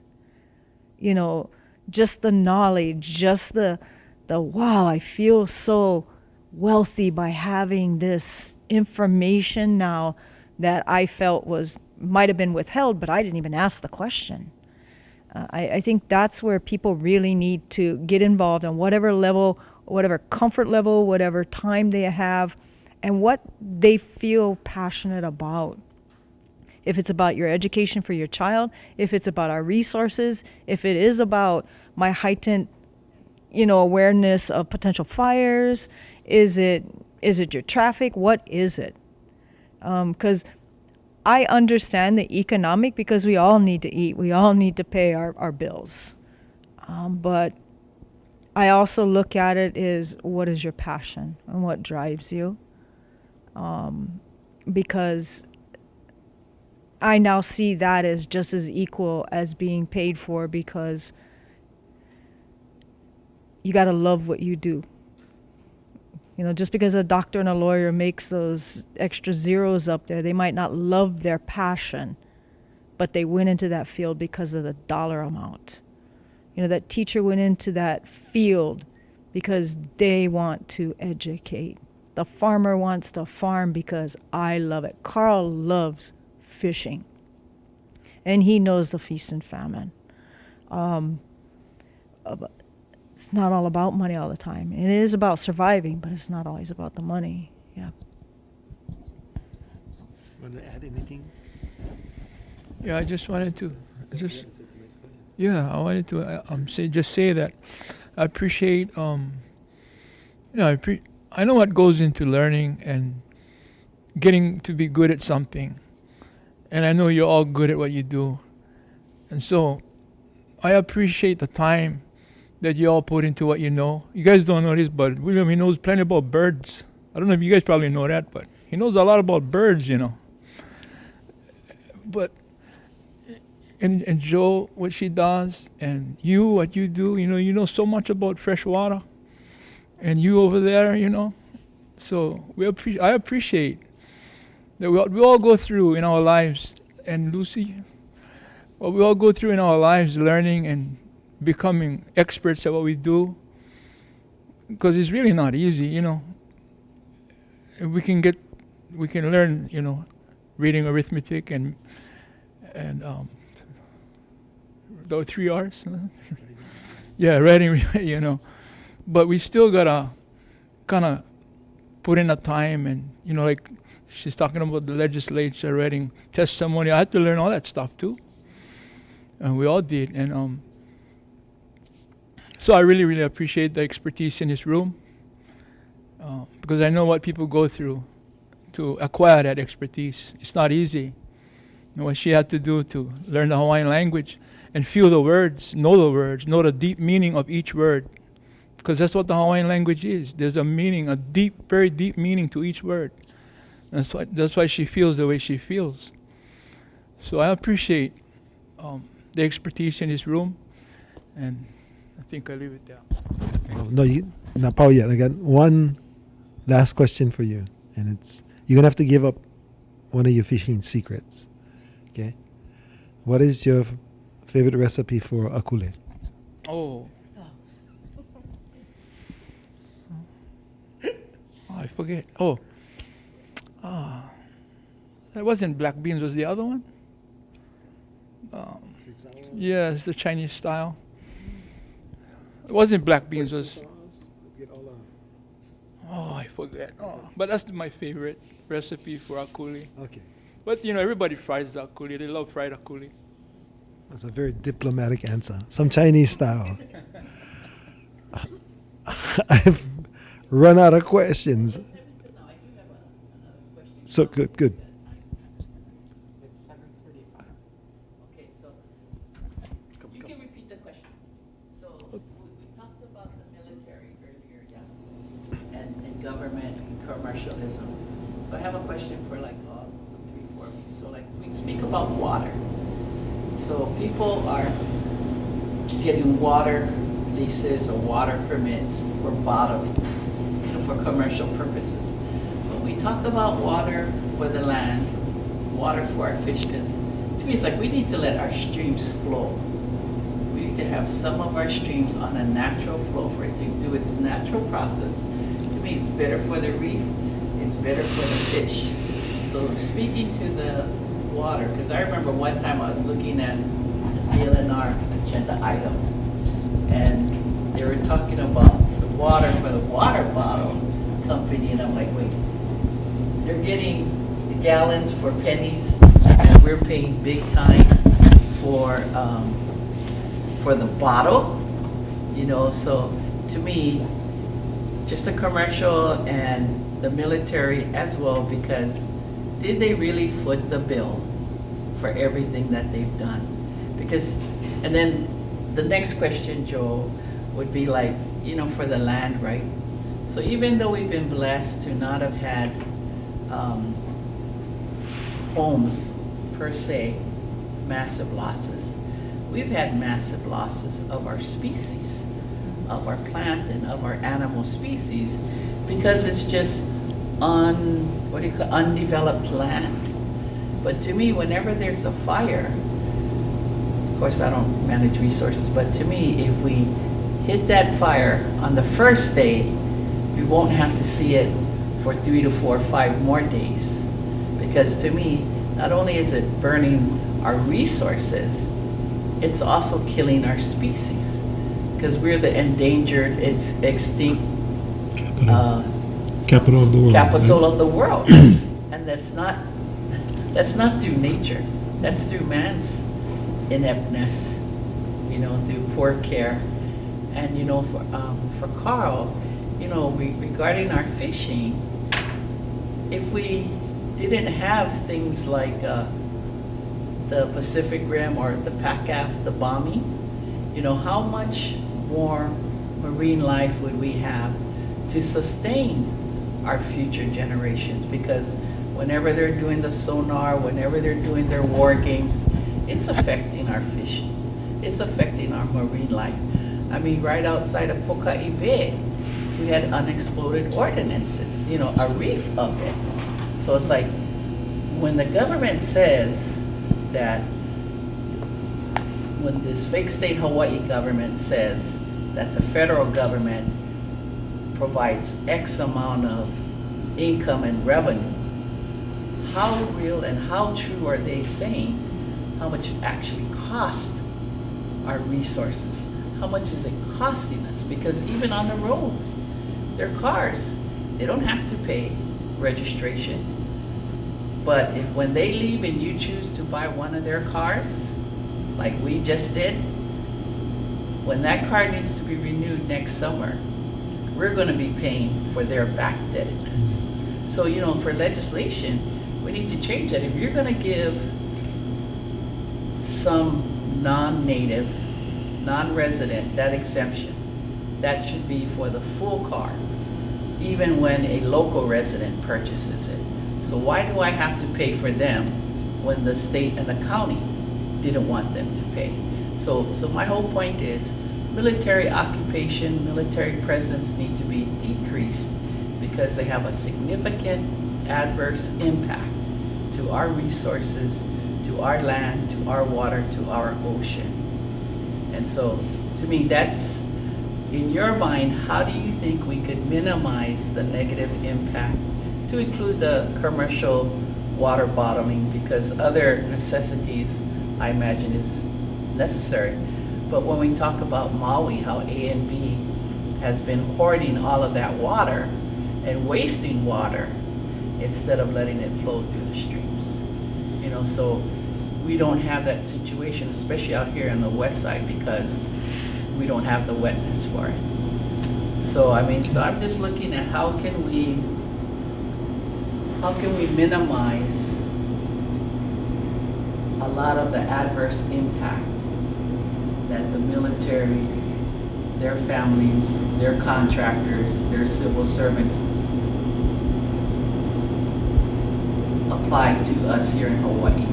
So when they did the, you call it downsizing? Yeah, downsize, but that never happened. So.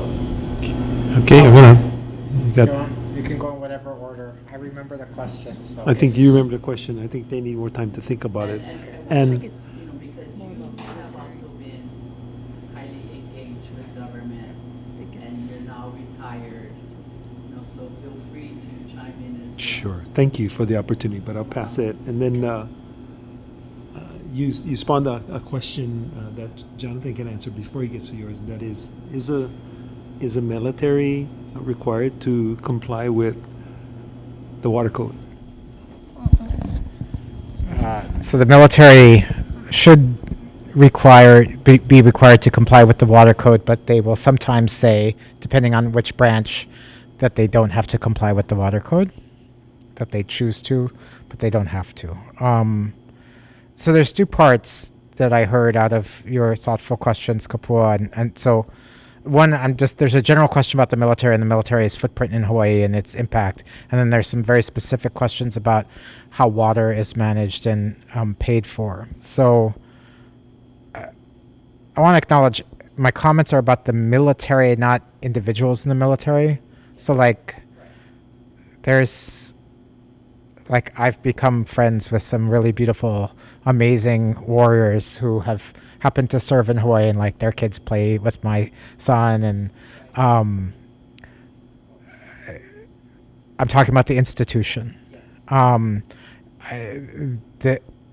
The impact, I think, of the U.S. military in Hawaii is underappreciated in terms of its severity, negative effects, and over-measured in terms of its economic effects. I think the biggest fight that's going to happen in the 4 years is over the renewal of military leases. I will say I believe that none of them should be renewed whatsoever. And that will be one of the biggest fights in the next few years. Because of the disproportionate impacts on land and people that those uses have. The conversation has to be a good one, and we have to not lose sight of the fact that people do put their lives on the line and they do try to protect us, but those costs have to be managed and those uses have to change. Regarding water, so, we have this, and this is maybe a little bit of a nod, even though I'm not at all a language speaker, that I do think the one word kuleana, if understood widely, could save the world. The idea that rights and responsibilities are two sides of the same coin. And what we don't have in Wai and Hawaii is a connect between the responsibilities towards water and the rights and the use of water. And this is expressed in all sorts of ways. So when we pay our water bill to the county, we pay for the cost of the pipes and the pumps and the tanks and the wells, but not the watershed, not the forest, not all the things that are fundamental to us having water for 1,000 years. Private water bottlers, same way. There's no cost. And in fact, even though on the books, in the law, there's a requirement that at least under certain circumstances, people are supposed to acquire a water license in order to use water for commercial purposes. It's a very small handful of places that those are applied. There's a number of places, like quite obviously, where water is coming off of state lands captured by large ranches owned by state senators, and there's no license that's even being pursued for them. And that if we want to have, for instance, revenue available to pay people to Malama Āina with a living wage, connecting the consumption of water to the protection of Wai from Mauka to Makai, streamside through the nearshore environment, is the path forward. And part of my vision is, especially for visitors to Hawaii, when Marge comes from Iowa and lands in her hotel and turns on the sink, I want that to be helping Hawaiians and helping our islands. And I think that's the vision that we have to hold on to, which will require a very different approach than we have now, where we regulate water, but we don't also charge for those non-public trust private commercial uses. What your question was? Yeah, somewhat, yes. And I'm gonna kind of wrap it around with what I've seen in the last 25 years, and acknowledging that I'm a military brat and understanding what that meant. Not that I stand there and rise for the military, but I understood what those men and women put their lives at risk for, not the institution itself. So when the institution continues to do things in their fashion that they've been doing for decades to Hawaii in general, and how those came about back in those days, maybe by taking or by $1 or whatever it is. And as it's come forward, when we talk about closing places like Pohakoloa or Makua or Koho'olave or Waihole, it is all, but we gotta protect that country, meaning the United States. And they don't understand Hawaii and the kuleana we all share here, and how it's kept Hawaii the way it is. Maybe they're beginning to understand it more clearly with the most recent cause, which was Red Hill, unfortunately. Maybe not. I remember when they were trying to decommission, and we were going to lose upwards of 50,000 service personnel, and how the business community jumped at the helm by, you know what, the economic, this would cost our state, and not just those 50,000 military jobs, but the roll-off, the civilian employees, the Pearl Harbor, the this, the that, the this, the that, and their voices seem to raise above versus what has it already cost us? I mean, clearly, and this is something we all should be educating everyone about. I mean, Koho'olawe was, what is that, like almost 40 years ago now, And there was this repatriation of X amount of dollars to bring it back to a standard where people can go. And we still cannot go there. We cannot. And it will never be a safe space to go to. And many people don't even know that. They don't understand that. When we start moving towards, as Jonathan alluded to, some of these large leases are coming up by a certain deadline in the next 4 or 5 years, and conversations have not even started.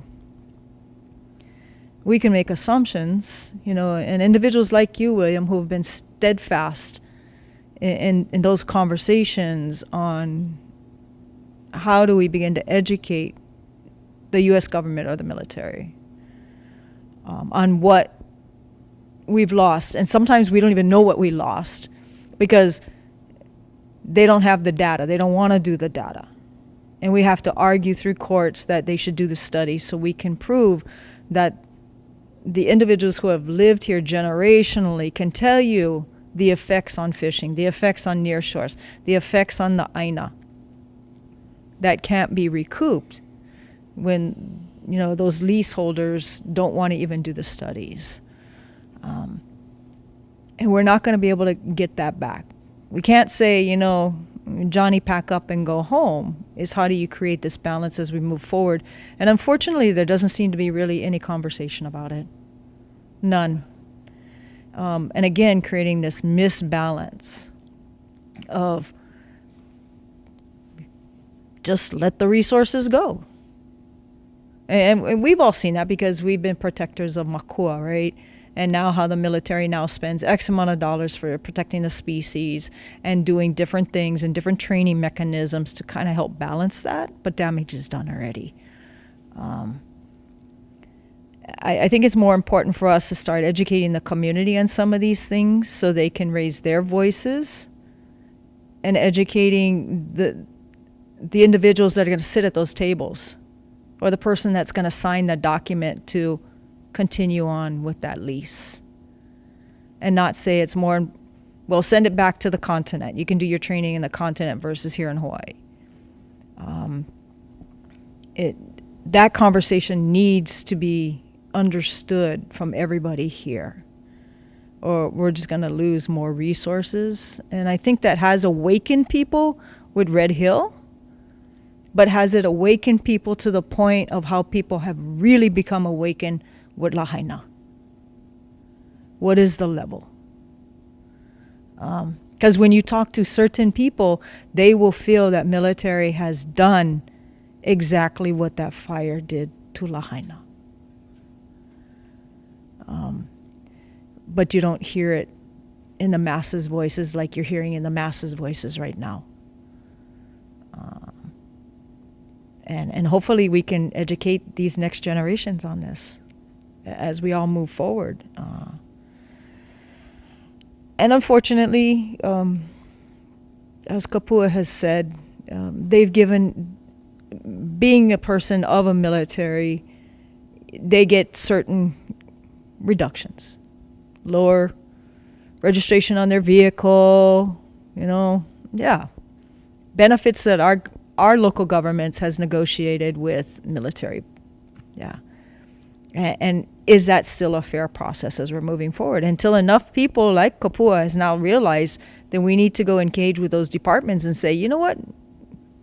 Enough is enough. Fair is fair.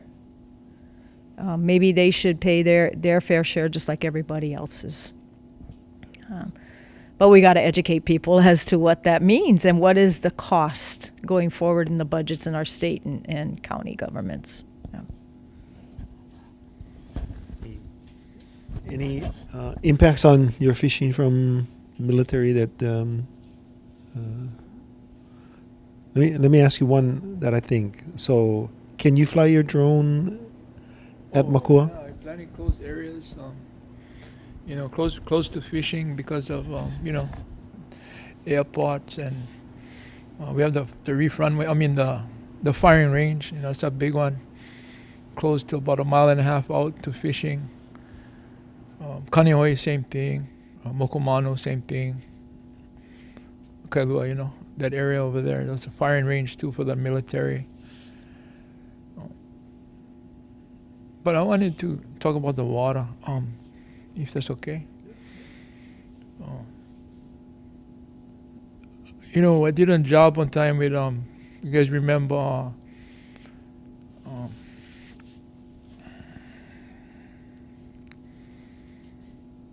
his name? Wakea already, long time. But we measured the pipe, the life of the pipe, where the tankers unload the oil into the refineries over there by Bobba's Point. And they had these guys go down and measure the lifespan of that pipe. And I think that,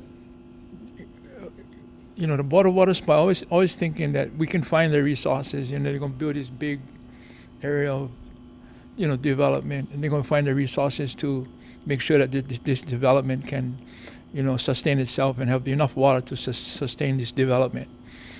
And I think, that the Board of Water Supply should really be serious about what this island can sustain. We want to put water back into the rivers, but it's to me it's impossible because the water use is so high. Like Wai anae using 90% of our water come from Pearl Harbor. The Red Hill, from Red Hill all the way to Kunia. So be serious about not just development, but how we use our water. Because we all know that it's limited. It's not something that is just unlimited. Because 500 years ago, all the water made it to the ocean. The Hawaiians had a way to utilize the water and at the same time put all that water back where it belongs, in the ocean. And that's a hard thing to do because we live in a modern society now.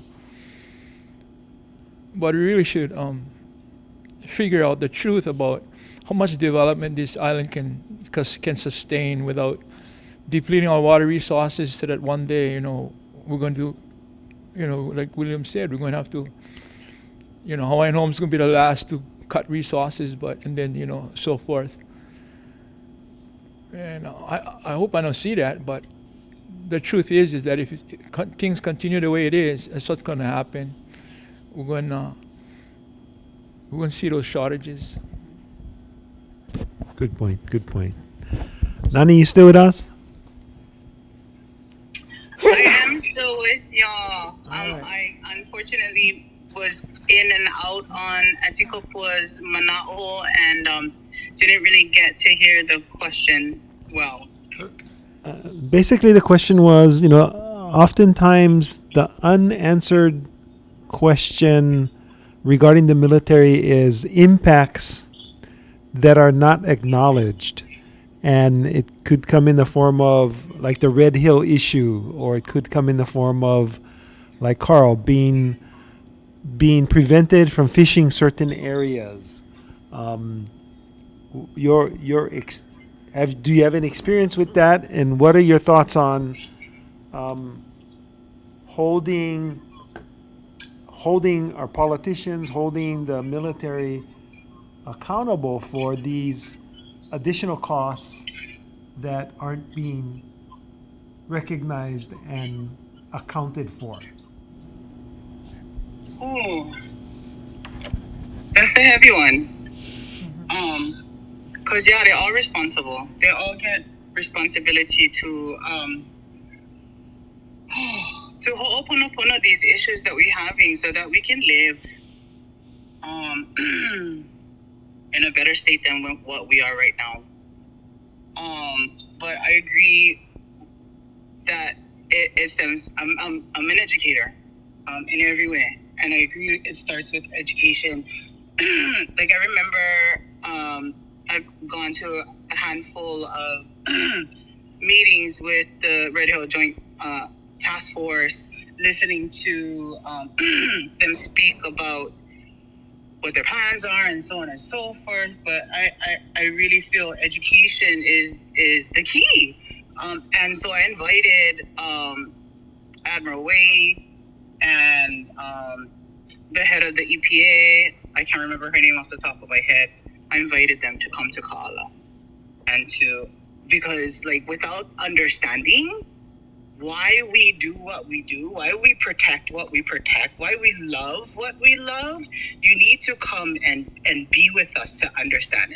And because you are not a part of this place, you won't be able to fix it the way that it should be fixed unless you understand what we mean when we say the Āina will tell you what to do.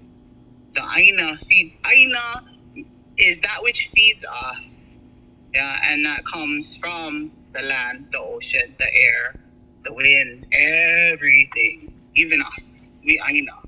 Yeah, so come and get educated with us. Come and learn from us, and as politicians as well. We need to educate our younger generation to be ready to stand in politics, to take those steps, to sit in those seats of our offices to protect their future generations, protect their future, period.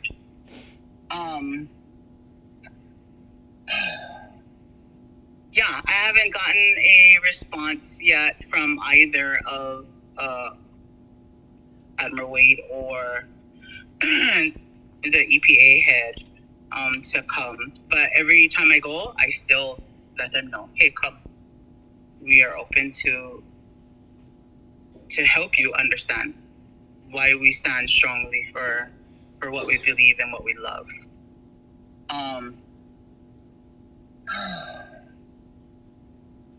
To me, that's the key. I don't know if I answered your question, but that's the key for me. I think you've answered our question and possibly raised a couple more, but that's good. That's for another show. So Kapua, I'll just kind of wrap it up. So because I think I have experience from different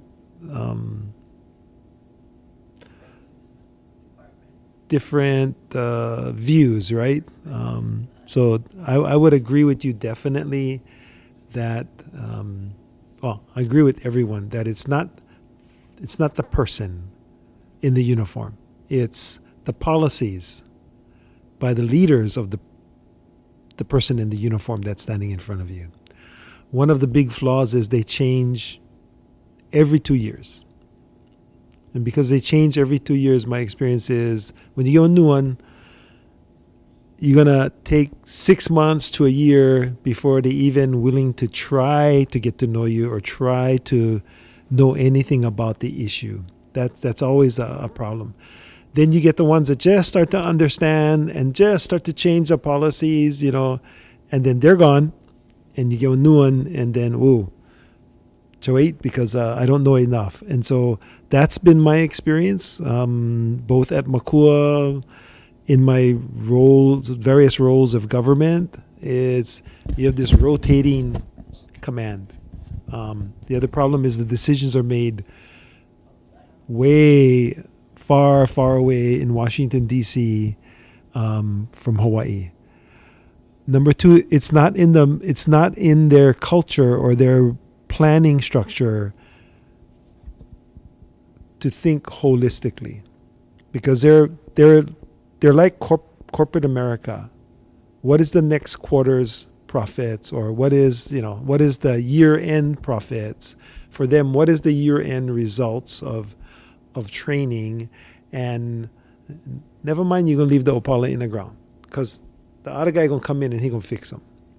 And for almost, 150 years,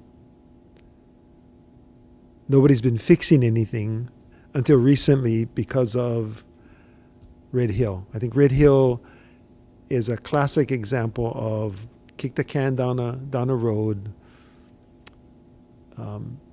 Even the military captains and admirals that didn't do anything about Red Hill, I mean, so they got this letter that admonished them for not doing anything. That's in their file, but they're retired already, so it doesn't matter, right? So the change is going to have to be us reminding them, demanding of them that you got to look at the long-term effects of your training, of how you park your cars. This was a new one to me about having to pay back all of the back fees. It's irresponsible, number one, because the taxpayer in Hawaii should not foot the bill. And I say this because with regards to my experience with the Army, as a result of being in litigation with the striker, I heard all about, the quality of life issues for soldiers and their families. Evidently, there was a hard time getting people recruiting to join the Army, so they felt that they had to make Hawaii a recruiting advertisement, right? But in order to do that because the cost of living is higher, they had to figure out ways. And I did not know that they figured out that way of making, Hawaii more attractive to folks. That is so pilau. So you should. That is so pilau that we're subsidizing their quality of life at the detriment of your quality of life. And that's the fundamental disconnect, right?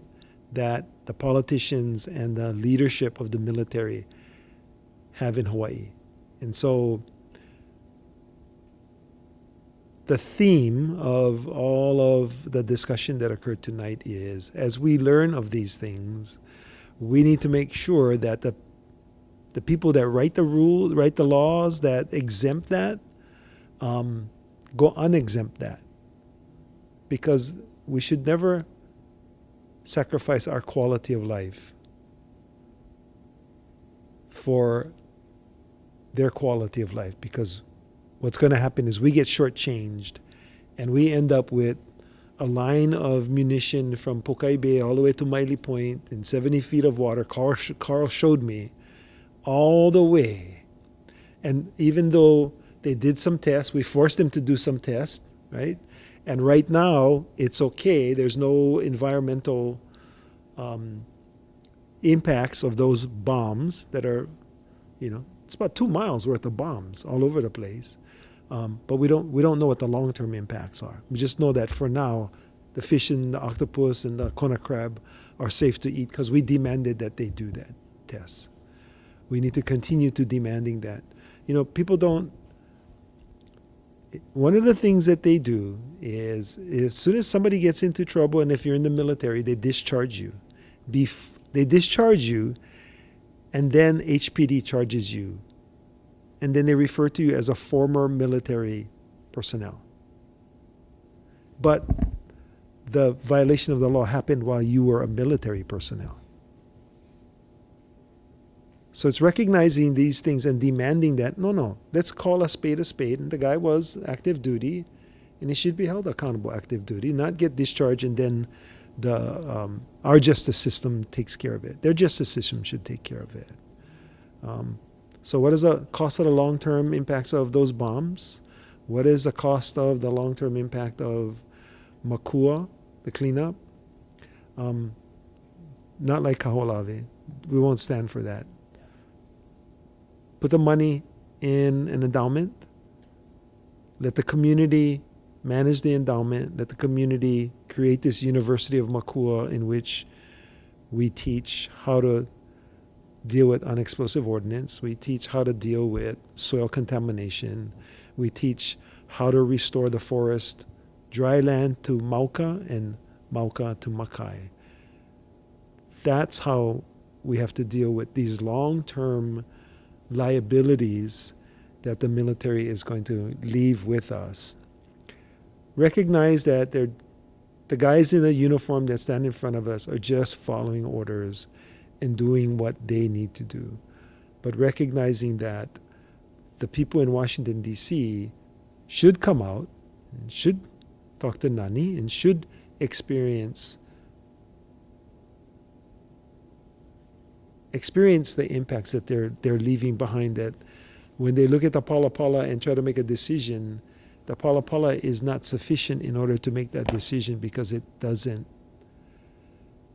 You haven't heard the land speak. You haven't heard the ocean speak. Yeah? You haven't looked at the residents in the eye. You haven't looked at the child who is going to be living with those impacts. So hopefully that answers the question from my perspective. And I don't know how you want to close this out, but it's been an amazing discussion, I think. Yeah. We just thank all of you folks for coming, and especially you, Oren, for recording all of these sessions. Mahalo nui. Thanks for doing it, Lucy and Kapua. And thanks for covering it tonight. For this exhibition. Aye. And so because we had the exhibition, we just wanted to extend it further. So yes, I know that we're way past our time. And so we need to hurry up and let the security get out of here. So I'll just go ahead and again thank all of you, and you too, baby Nani, for joining us in your transit home. Thank you so much, babe. So Likeke, Jan, Joe, Carl, and William, thank you so much. And Lucy and Aaron and Kaipo, who's our security guy, and your baby for bringing you. Mahalo to all of you. And so I'm just going to say a short pule. Mahalo ke akua no ke ia po, mahalo no ke ia la, mahalo no na la a pao ke akua. Ua ha'awi mai mako i nā pō mai ka inui i nā wā a pao. A me i nā mea po'opa akiki, malama mako.